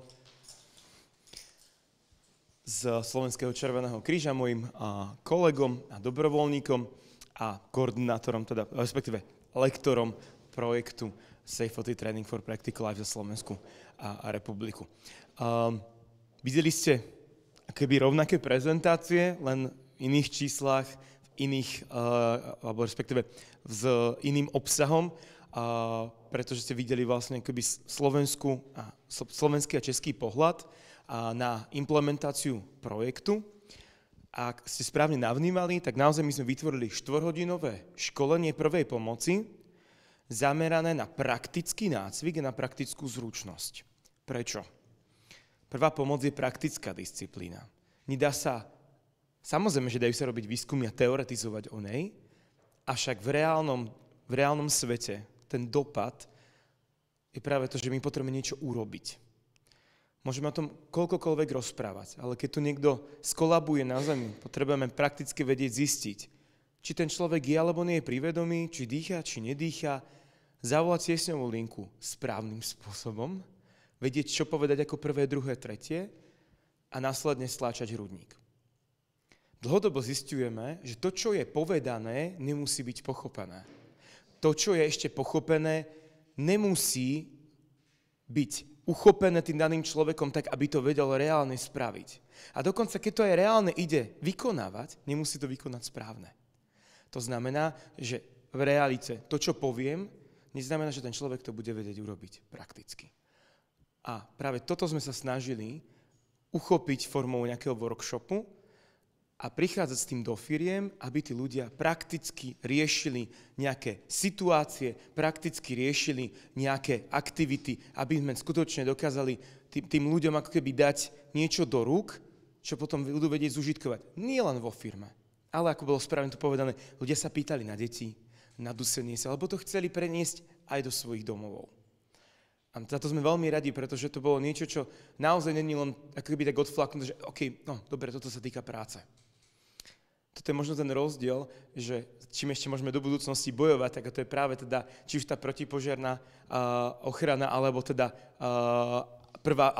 BOZP, lebo naozaj tá prvá pomoc je prenesiteľná aj domov. A vy dokonca vieme povedať, určite vy so mnou budete súhlasiť, že aj problematika prevencie požiarov a BOZP sa dá preniesť domov, no ľudia to majú keby uchopené, že táto škatulka patrí do firmy. Když to prvá pomoc, už keď naozaj tí ľudia začnú tak viacej vnímať, tak prichádzajú na to, že to si viem zobrať. A toto je benefit zamestnávateľa pre mňa, že prvú pomoc sa viem naučiť nielen pre firmu, ale aj domov, pre blízkych a podobne.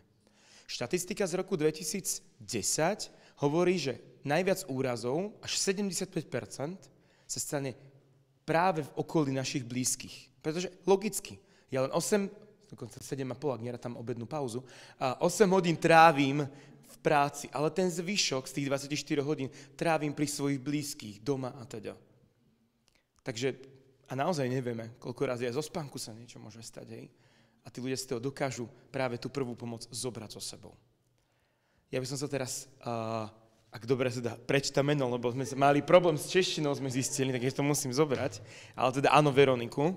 A ja poprosím teda magistru Veroniku Mierkovou, áno, ktorá je zodpovedná za obsah a rovnako tak za programovanie a prípravu teda samotného webu zachraňkolegu.eu, aby na chvíľku prišla povedať o webe a spolu teda so mnou spoločne to vlastne odprezentujeme. Takže Veroniko, ja ti odovzdávam mikrofon.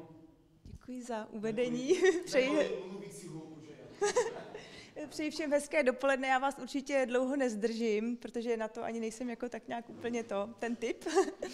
A jenom bych ještě dodala, že vlastně já jsem byla jedním z prvních účastníků školení tady holek a že oni nelžou, že fakt je to úžasný, jako jo, takže lehké promokna. A tak k tomu webu. Jde vlastně o jednoduchý informační web, který je úložištěm materiálu, který tady ten československý tým vytvořil, aby byly dostupné pro všechny. Web byl vytvořen v redakčním systému WordPress, vzniknul ve 3 jazykových mutacích. Na hlavní stránce najdeme takové úvodní slovo fotogalerii, kdyby se chtěl někdo nechat inspirovat, jak to praktické školení vypadá. Nahoře najdeme v horizontálním menu 3 jednoduché záložky, kdy vlastně teda se dozvíme informace, všechny, které tady byly zmíněné o projektu, časovou osu, něco vlastně o těch institucích, které byly zainteresované. Stěžejní záložka je... Jo, tady ještě se můžeme pokochat těma ohlasama na to školení, jako samozřejmě. A stěžejní záložka je první pomoc, kde vlastně najdeme tady ty úvodní informace k první pomoci a když pak sjedeme trošku níž, tak se dostaneme na všechny ty úrazové případy a jak se vlastně řeší. ano, zde si můžeme rozkliknout články s krátkým popisem a potom asi nejzajímavější je teda shlédnout ta vytvořená videa. Teď se nám rozkliknou se nám. Takže takhle jednoduše to vypadá a vy si to pak můžete doma v klidu asi všichni prohlídnout, inspirovat se, pokochat se. Takhle je to vlastně pro všechny ty různé úrazové typy připraveno. Je dost možný, že tam ještě máme nějaké drobné nedokonalosti, protože jsme ještě trošku tvořili i včera po cestě vlakem, ale je to prostě ve vývoji a doplníme i podcasty, takže to bude během dneška určitě kompletní, maximálně zítřka třeba. A pak už tam zbývá, myslím, jenom záložka ke stažení, kde si můžete stáhnout jak tady předváděné prezentace, pracovní sešit první pomoci, krásně zpracované plakáty, metodiky. Najdete zde vše, co budete potřebovat. A ne, to je asi jako za mě všechno. Ještě pak, nebo ne, nejsem si vědomá ještě, že bych tam něco nezmínila. Kdybyste narazili na nějakou nedokonalost, tak dole v patičce je odkaz jakoby tady admin, jo, na mě. Kdybyste něco narazili, tak to poopravím. A to je asi jako za mě. Jo. Tak děkuji, Janis.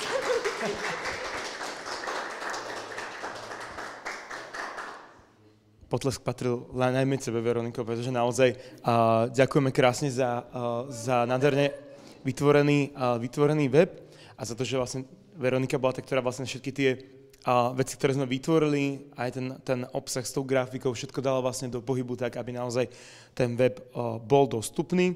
A teda dnešným dňom sa slávnosti teda tento web ako výsledok a výstup z celého projektu Erasmus plus Safety Training for Practical Life dáva smerom von k všetkým používateľom.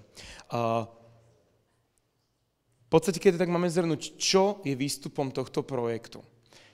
Za cieľ sme si dali vytvoriť jednoduché, inovatívne prvky pre vzdelávanie prvej pomoci, ktoré keď dostane do rúk napríklad technik BOZP a chce vybrať napríklad konkrétnu časť a chce oboznámiť svojich zverencov, vedúcich zamestnancov oblasti prvej pomoci, môže vybrať čokoľvek z materiálov a reálne to použiť do svojho vzdelávania.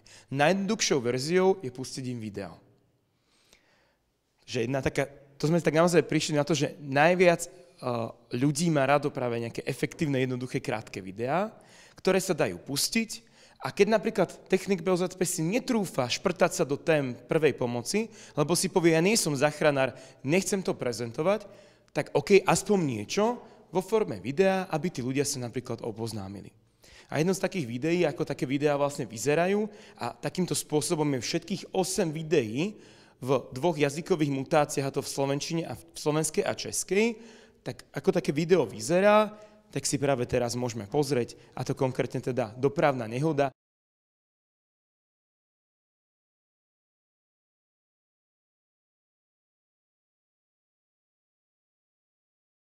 Napríklad video o dopravnej nehode. Takže ako postupovať pri dopravnej nehode v rámci poskytovania prvej pomoci.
vytvárali videá, že naozaj sme ako keby boli zastavované v konkrétnych sekvenciách a boli s jednotlivými popismi. To znamená, že nekomentovali sme nič, nevytvárali sme nejaké vtipné komentáre, vtipné videá, ale práve naopak snažili sme sa vytvoriť videá ako keby z reálu, to znamená videá zo situácií, ktoré sa v realite stavajú alebo môžu stať, s jednotlivými krátkými popismi. Takto máme spracované videá na témy, ako je prvá pomoc pri bezvedomí, prvá pomoc pri zastave dýchania krvného obehu, teda KPR s AED, teda s automatickým externým defibrilátorom, zastava masívneho krvácania. Spomínané duksenie sa, keďže my sme ho do školení nezaradzovali, ale bol potom dopyt, tak sme vytvorili aj video na dusenie sa, rovnako tak na dopravnú nehodu, popáleniny či zlomeniny.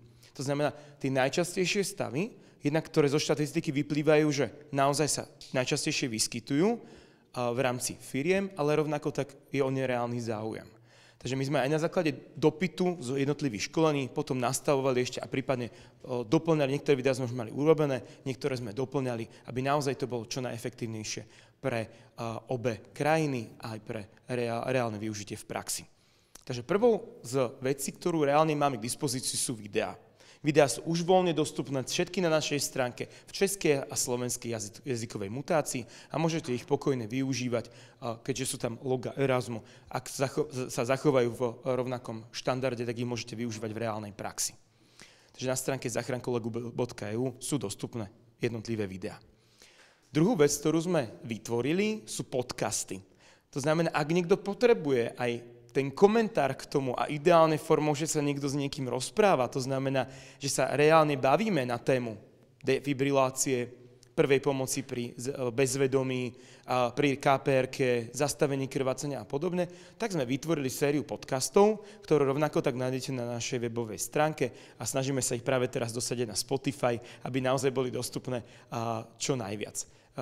Kolegyne z VUBP, aj niektorí kolegovia sa reálne usmievajú, lebo vedia, že to naozaj nebolo jednoduché, niekedy to bol aj pôrod pánovým dnom, takže naozaj áno, ten podcast bol niekedy takéže zaujímavé robiť, či vo VUBP, či na Červenom kríži, ale je to aj možnosť práve podcastu.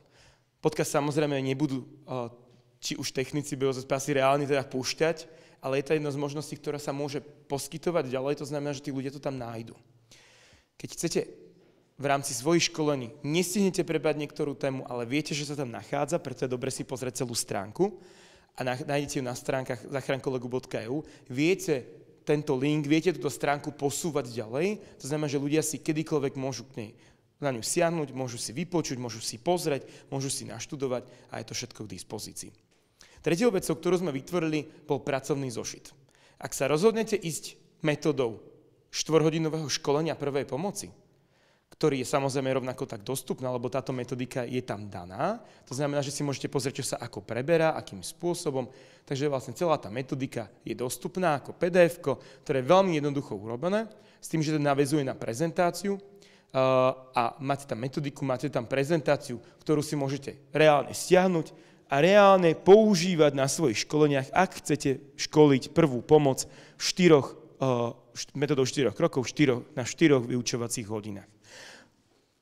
Tá metodika, prezentácia, videá, plagáty, aj pracovný zošit na seba naväzujú a sú v rovnakej forme, v rovnakej grafike, aby to bolo aj pre jednotlivých účastníkov školenia dostupné a zároveň ako by jednoducho pochopiteľné a načítateľné aj v grafickej forme. To znamená, že vidíte, že vám to súvisí dokopy a viete, že je to naozaj veľmi všetko také krásne zeleno-biele, upokojujúca farba, zároveň farba VUBP, že?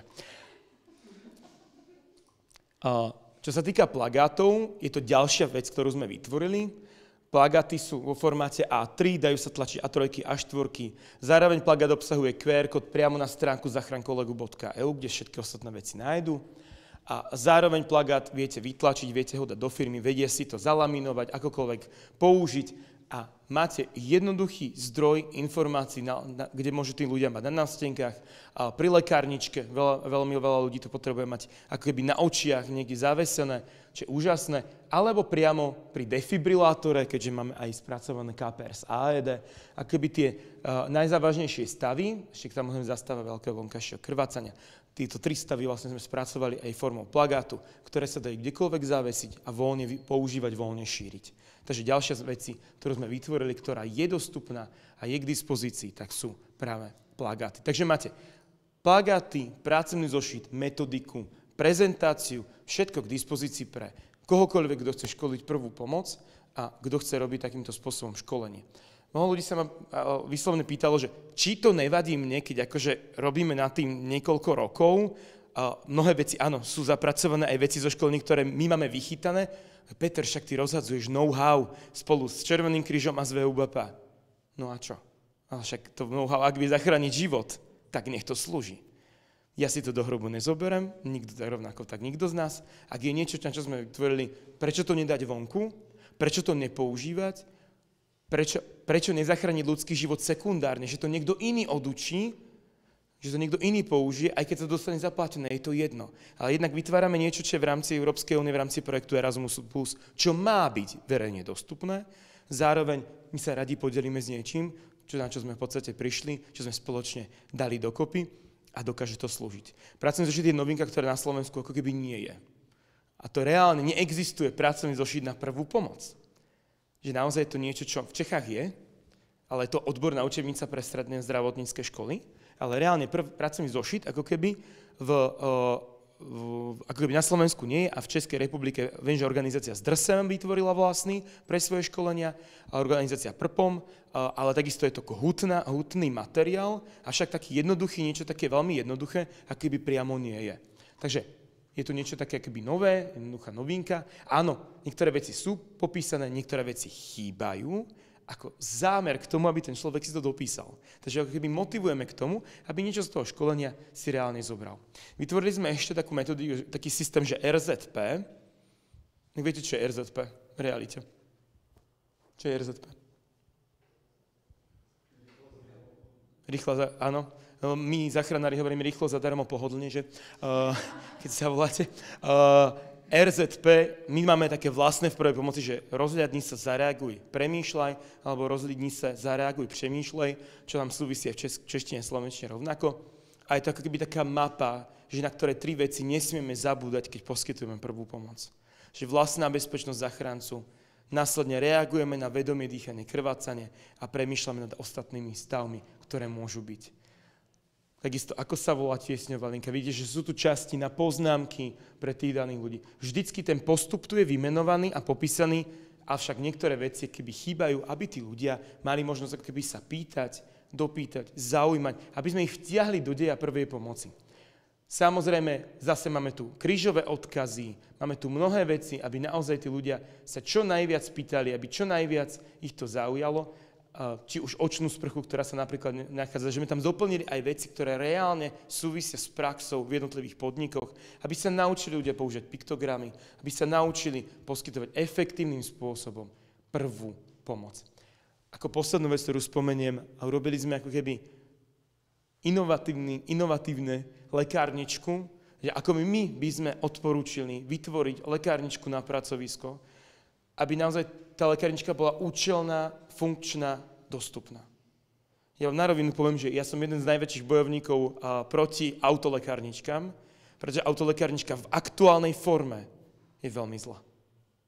Keď najväčší obväz je takýto prťavý a vy máte človeka, ktorý napríklad akože je objemnejší, je to nejaký kamionista, ktorý naozaj je väčší a naozaj to jeho stehno je také veľké a jednoducho krváca to z neho, tak tým malinkým oviňadlom nedokážete reálne zastaviť krvácanie.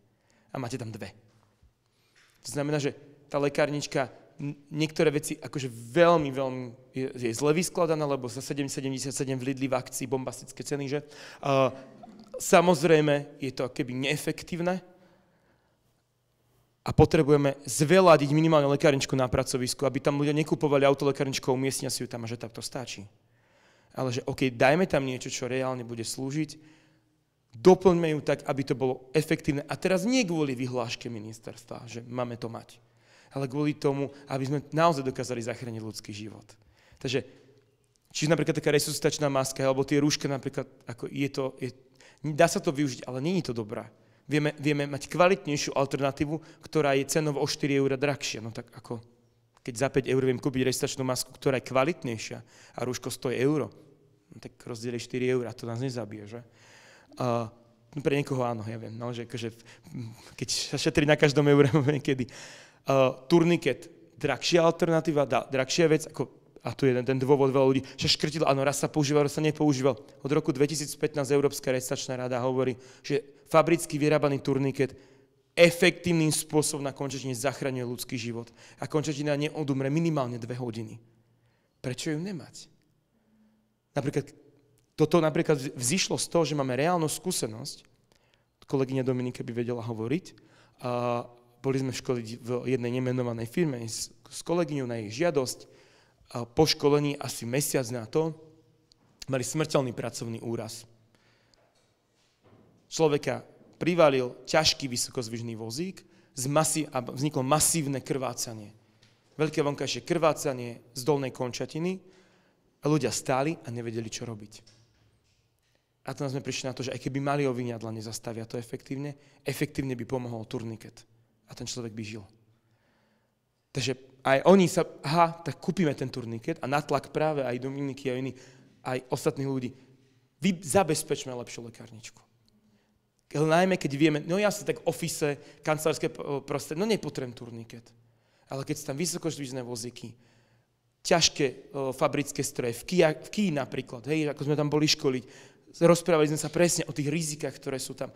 Poďme do toho reálne, poďme individuálnym prístupom meniť lekárničky pre ľudí, ktorí to naozaj potrebujú, pre konkrétne typy zranení, ktoré sa tam reálne môžu vyskytnúť. Áno, mala by to byť problematika technikov BZP v súčinnosti s PZS-kou, teda pracovnou zdravotnou službou, no niekedy je to papierová robota. A práve toto je akýby taký apel na tých ľudí a na nás, na vás, aby sme efektívnym spôsobom pristupovali k poskytovaniu prvej pomoci, aby sme zachraňovali ľudí aj na pracovisku. Takže toto všetko je dostupné na moje poznámky, hej, že ten pracovný zošit existuje, je dostupný, môžete si ho stiahnuť, vytlačiť, robiť s ním, čo chcete, alebo si môžete aj zobrať, tu na dneska je vytlačený pre vás v slovenskej verzii, vyšiel v slovenskej a českej verzii, pripravujeme ešte anglickú verziu, aby bol dostupný, lebo áno, mnohé firmy majú požiadavku na anglické školenia, tak prečo? Niekedy je to v rámci projektu Erasmus a je to možno takýmto spôsobom využiť. Odo mňa na teraz všetko. Teraz prichádza ešte ten krátky čas na vás. Ak vy máte nejaké otázky, rovnako tak naši úžasní technici, ktorým moc ďakujem, že to dneska aj streamujú a sme teda spojení aj priamo s VUBP, s Výskumným ústavom bezpečnosti práce v Prahe, práve s osobami, aj s našimi kolegyňami z projektu, ktoré sa nemohli dostaviť, jednak teda či už pre zdravotné, alebo pre pracovné veci, alebo pre matersku. Dokonca, hej, pre malé deti. Takže sú tu s nami. Ak máte nejaké otázky, či už vy tu na prezenčne prítomný, alebo online, teda Niko, náš technik, ktorý to točil videa, ktorého tu dnes máme a ktorý nám zabezpečuje streamovanie a teda záznam aj z tohto workshopu. Ak máte teda nejakú otázku, či online alebo offline, môžete napísať alebo teda povedať a radi vám zodpovieme, či už na mňa, alebo na kolegyni, na kolegov priamo zapojených v projekte.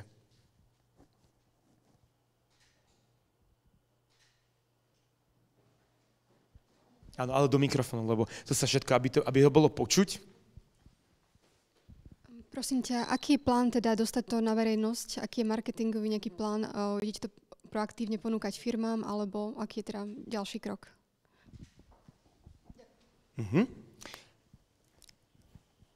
Dneska je teda na všetkých našich sociálnych sieťach aj teda spolupráci s ústredným sekretariatom Červeného kríža, ktorý má teda najväčší dosah, keďže naozaj pokrýva celý Červený kríž. Je od dneska naplánovaná ako keby medializácia v rámci Slovenska. To znamená aj od dneska každý deň pôjde jedno video vonku, aby sme tak ľudí trošku navnadili, že aby naozaj spoznali tento materiál. Takisto v rámci VUBP, my sme VUBP pooznačovali teda všade rovnako, tak aj v rámci Výskumného ústavu bezpečnosti práce, keďže oni majú obrovský dosah. pretože ich veľký projekt, či už Bospík alebo podobne, je veľmi medializovaný, tak naozaj oni to budú zdieľať rovnako, tak aj oni budú dávať videá vlastne vonku, aby tiež motivovali ľudí, aby si to pozreli, bo už aj tým pozrením, keď človek dostáva do toho sveta prvej pomoci a spoznáva takýto materiál, ktorý sa samozrejme bude nekomerčným spôsobom, a možno aj komerčným, ak to niekto chce využiť, bude jednoducho šíriť do firiem a bude sa šíriť prostredníctvom internetu.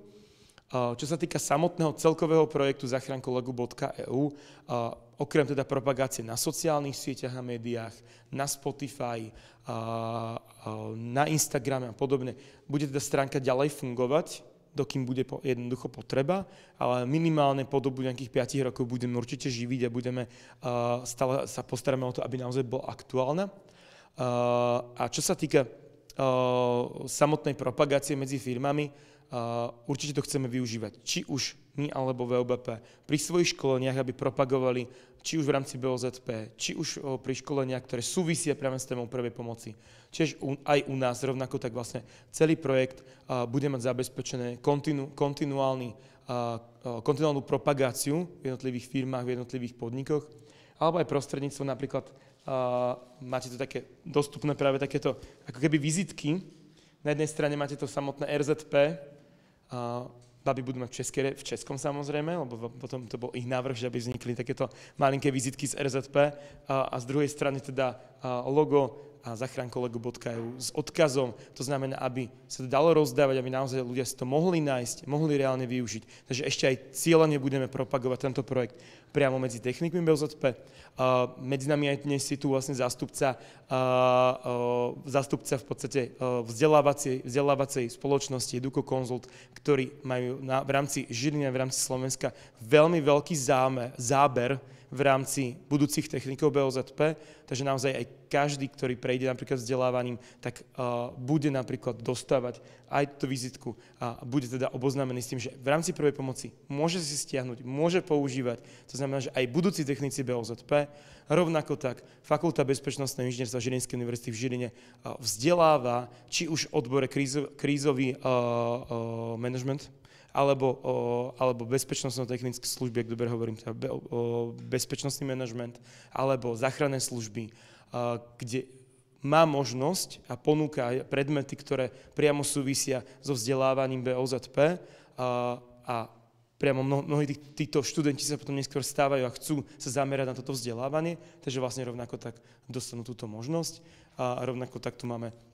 zástupkyňu aj teda priamo spoločnosti, ktorá vzdeláva priamo BOZP na pracovisku, takže priamo aj nám dá potom, verím tomu, aj spätnú väzbu, či to je využiteľné, či to sa dá propagovať a či je o to záujem. Takže myslím si, že pole pôsobnosti či zo strany univerzity, či zo strany vzdelávacích spoločností, ktoré vzdelávajú budúcich technikov BOZP a pripravujú ich pre záverečné skúšky na inšpektoráte práce, tak je tu tá možnosť toho šírenia. No a takisto samotné VUBP ako výskumná spoločnosť, ktorá rovnako tak vzdeláva, tak bude propagovať v rámci svojej spoločnosti vlastne túto celú kampaň a celú iniciatívu zachrankolegu.eu.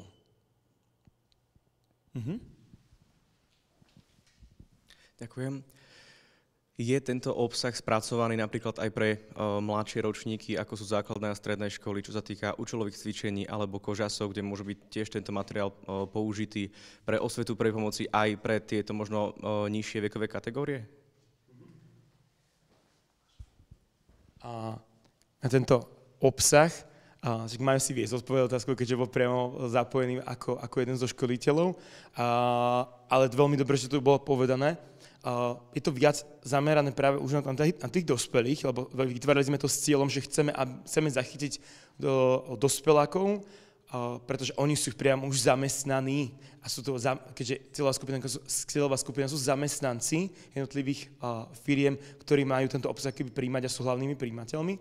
Avšak ja si osobne myslím, a myslím si, že aj ostatní mi dáte za pravdu, že už na takom 2. stupni základnej školy sa materiál dá využívať. Takže myslím si, že naplníme tým aj veľkú potrebu, lebo minimálne za seba, ale rovnako tak aj za teba vieme povedať, že veľmi veľa sa pýtajú základné školy na Červenom kríži, či nemáme nejaké videá, ktoré by, keď nemôžete prísť, lebo častokrát sa stáva, že oni dajú požiadavku, že chcú, aby sme my prišli vzdelávať prvú pomoc ku ním a nemáme dostupný termín. A prosím vás, tak aspoň nejaké videá alebo niečo. Myslím si, že toto môže byť odpoveďou pre druhý stupeň základných škôl. Takže ten obsah sa dá podľa mňa použiť úplne efektívne, plagáty rovnako tak. A ten materiál je podľa mňa skonštruovaný tak, aby to nielen dospelí, ale aj základné stredné školy hojne mohli využívať.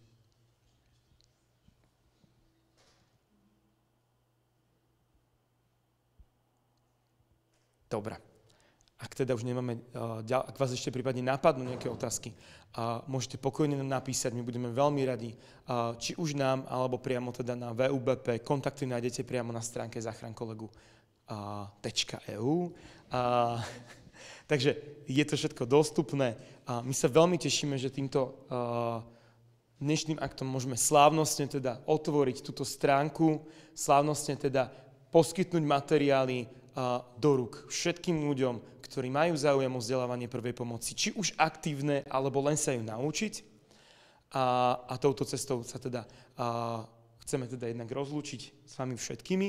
A ešte predtým nás čaká ešte jedna veľmi dôležitá vec. Ja by som teda chcel srdečne poďakovať jednak za spoluorganizáciu, jednak za priestory, jednak za privítanie pánovi prodekanovi, doktorovi Martinovi Borošovi. Ja poprosím, aby si sem k nám prišiel. Ste naozaj tak, možno aj tak aj formálne, neformálne teda poďakovať, takže naozaj veľká vďaka. Ja chcem aj ostatným podotknúť jednu veľmi dôležitú vec, že Fakulta bezpečnostného inžinierstva je našim dlhodobým, doslova poviem, že strategickým partnerom.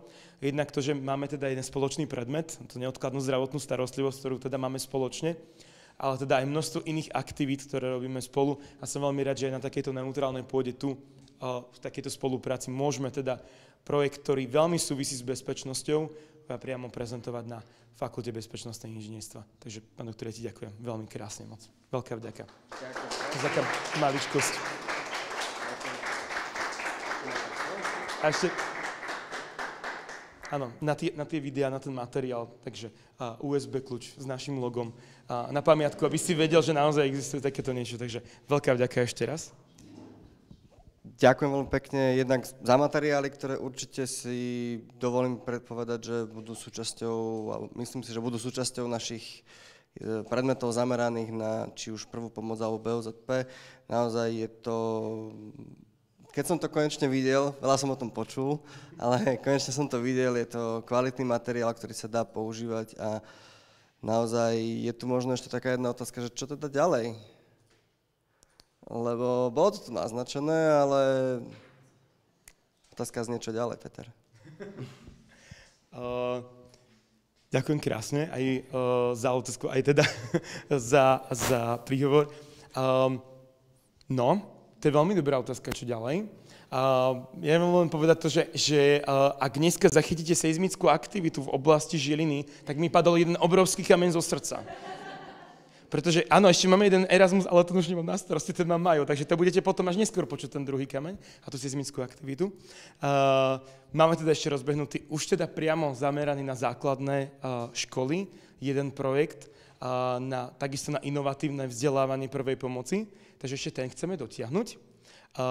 Ale čo sa týka možno vzdelávania v oblasti dospelých, tak určite prehodnotíme. My ešte chceme teda v spolupráci s úžasnými dámami z Výskumného ústavu bezpečnosti práce, keďže naozaj tu aj oni dneska tak nenápadne načali takú tému, že napríklad, že deti, hej, vzdelávanie detí, alebo iné témy v oblasti prvej pomoci, ktoré by sa dali ešte riešiť inak.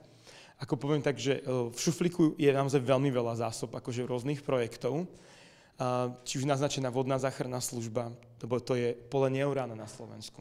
Tu sa naposledy vydala publikácia v roku 1993. Hej. A odtedy si myslím, že sa veľa vecí zmenilo, veľa rôznych materiálov a podobne, takže to už je ale otázka na zase prepojenie na študentov Fakulty bezpečnostného inžinierstva, ktorí sú našimi dobrovoľníkmi a mnohými úžasnými vzdelávačmi v oblasti prvej pomoci. Takže možno táto téma, ale čo sa týka samotného projektu, ja verím tomu, že budeme ho živiť, Budúci rok, tak zase naznačím, budúci rok 2025 je rok pre prvú pomoc, ktorý je jubilejný, pretože raz za 5 rokov sa menia alebo prinášajú inovácie a Európska restauračná rada bude mať veľkú konferenciu, kde bude predstavovať najnovšie výskumy a možno najnovšiu metodiku vzdelávania prvej pomoci, najmä čo sa týka KPR-ky a podobne, pretože naozaj, čo sa týka prvej pomoci, tak každých 5 rokov sa menia tzv. Guidelines pre prvú pomoc aj pre urgentnú zdravotnú starostlivosť, aby sa jednak updateovali, ale jednak je to evidence-based, je to založené na dôkazoch. Prečo by sme nemohli využívať niečo lepšie, keď naozaj vedci z celej Európy prídu na niečo, že počúvajte, ale to stlačenie, my sme pozerali nie tých 4-5 cm, ako napríklad to bolo v roku 2010, 4-5 cm, ale poďme 5-6, je to lepšie.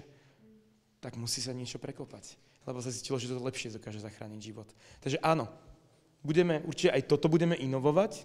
Ak by niečo prišlo a naozaj ERC, teda Európska restauračná rada, by prišla s niečím novým, veľmi radi to zakomponujeme. Verím tomu, že to nebudú prelomové veci teraz. Uvidíme. Lebo naozaj teraz sa dlhšiu dobu nezmenilo a jeden z takých typických vecí, čo vo firmách. Prosím vás, furt sa to mení, raz 15, 2, 30, báča, tak ako to je? No ja mám im povedať, že do roku 2005 sa pomerne zmenil.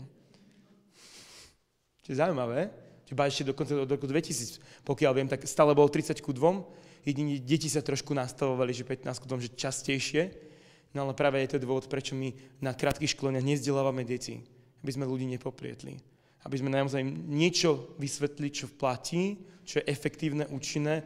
No a keď dokonca nechceš dýchať, tak iba stlačia a nepočítaj nič. A proste vieš, že stlačaním nič nepokazíš. Takže je tu tá možnosť. Zároveň dovolte mi ešte poďakovať sa, lebo naozaj nedá mi teda nepoďakovať sa partnerom, lebo to je to najdôležitejšie, že niekto túto myšlienku s nami chcel proste riešiť a povedal si, že no dobre, tak ideme s vami do toho, keď už inak nedáte, hej. A že naozaj sme našli partnera, ktorý bol ochotný a naozaj nie hociaký partner, hej, ktorý to z prvej ulice, ale veľmi kvalitný partner, ktorý má obrovskú vedu a výskum za sebou a myslím si, že, a to mi potvrdí teda aj Fakulta bezpečnostného inžinierstva, že sa s nimi úžasne pracuje a že VUBP je stabilný partner pre rôzne projekty a sme radi, že náš prvý Erasmus projekt, lebo je to prvý, ktorý sme robili, že sme mohli teda absolvovať práve s vami. Tak ja poprosím na veľký potlesk pre naše úžasné dámy z Výskumného ústavu bezpečnosti práce. Môžete ísť ku nám.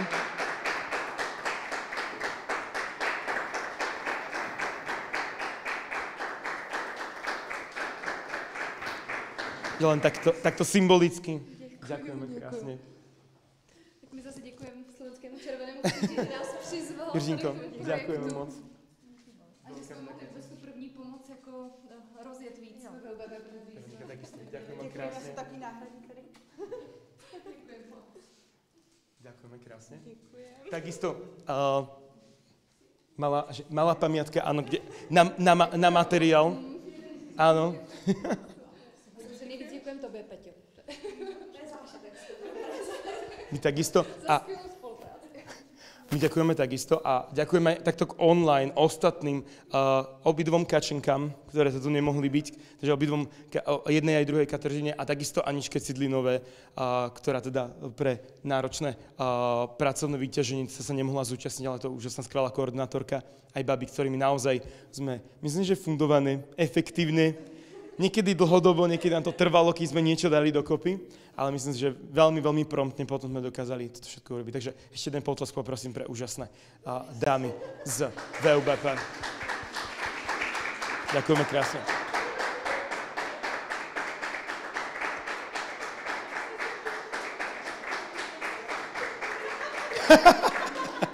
Zaslúžite, prosím. Áno, áno, áno. Já můžu jenom na závěr jako za mě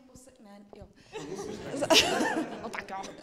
Ne, děláme jako celou řadu projektů, ale mě tohle hrozně dává smysl. Dává mi to smysl, že to fakt přináší něco do praxe, něco, co si neřekneme OK, jul, to končí, nazdar, ale že fakt to jako smysl má a to se mi jako hrozně líbí, že to není jako teoretický projekt, jako řada z nich u nás takových jako je, zejdají z toho jako zajímavé věci, doporučení, ale tohle to fakt má jako praktický dopad do praxe a myslím, že to spoustu těch lidí obohatí a že to ty lidi chtějí, že to není něco, co musí a že je to zajímá.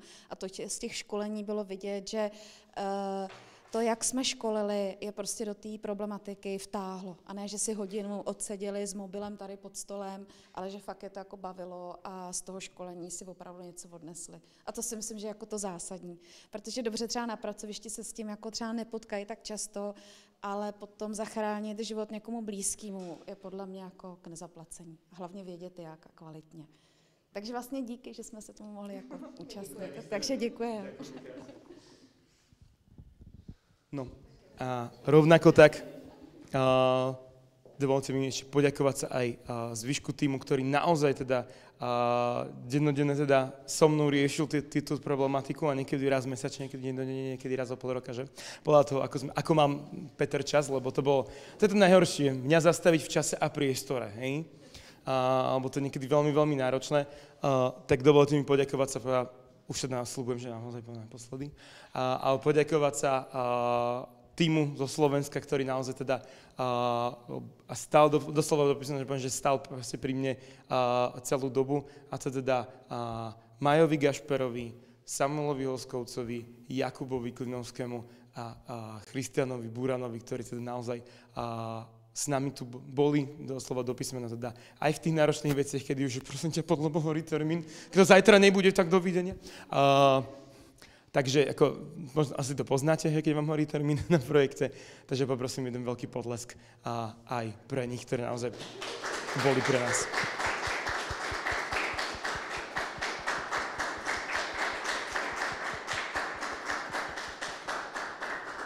No a samozrejme v poslednej rade vám všetkým, ktorí si našli čas, prišli sem na toto otvorenie, aj keď nás nie nejaká obrovská fúra, nerobíme obrovský kongres, keď sľubujem, že na budúce to bude obrovský kongres. Dobre? 300 ľudí minimálne.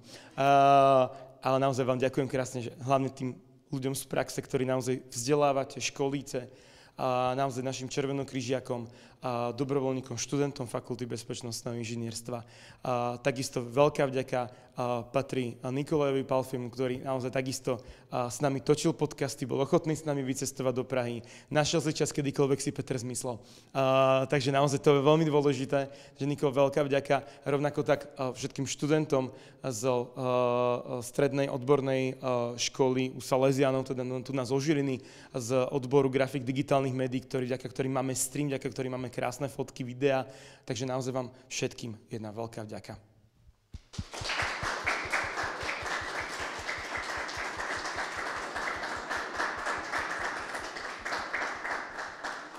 A týmto sa s vami lúčim.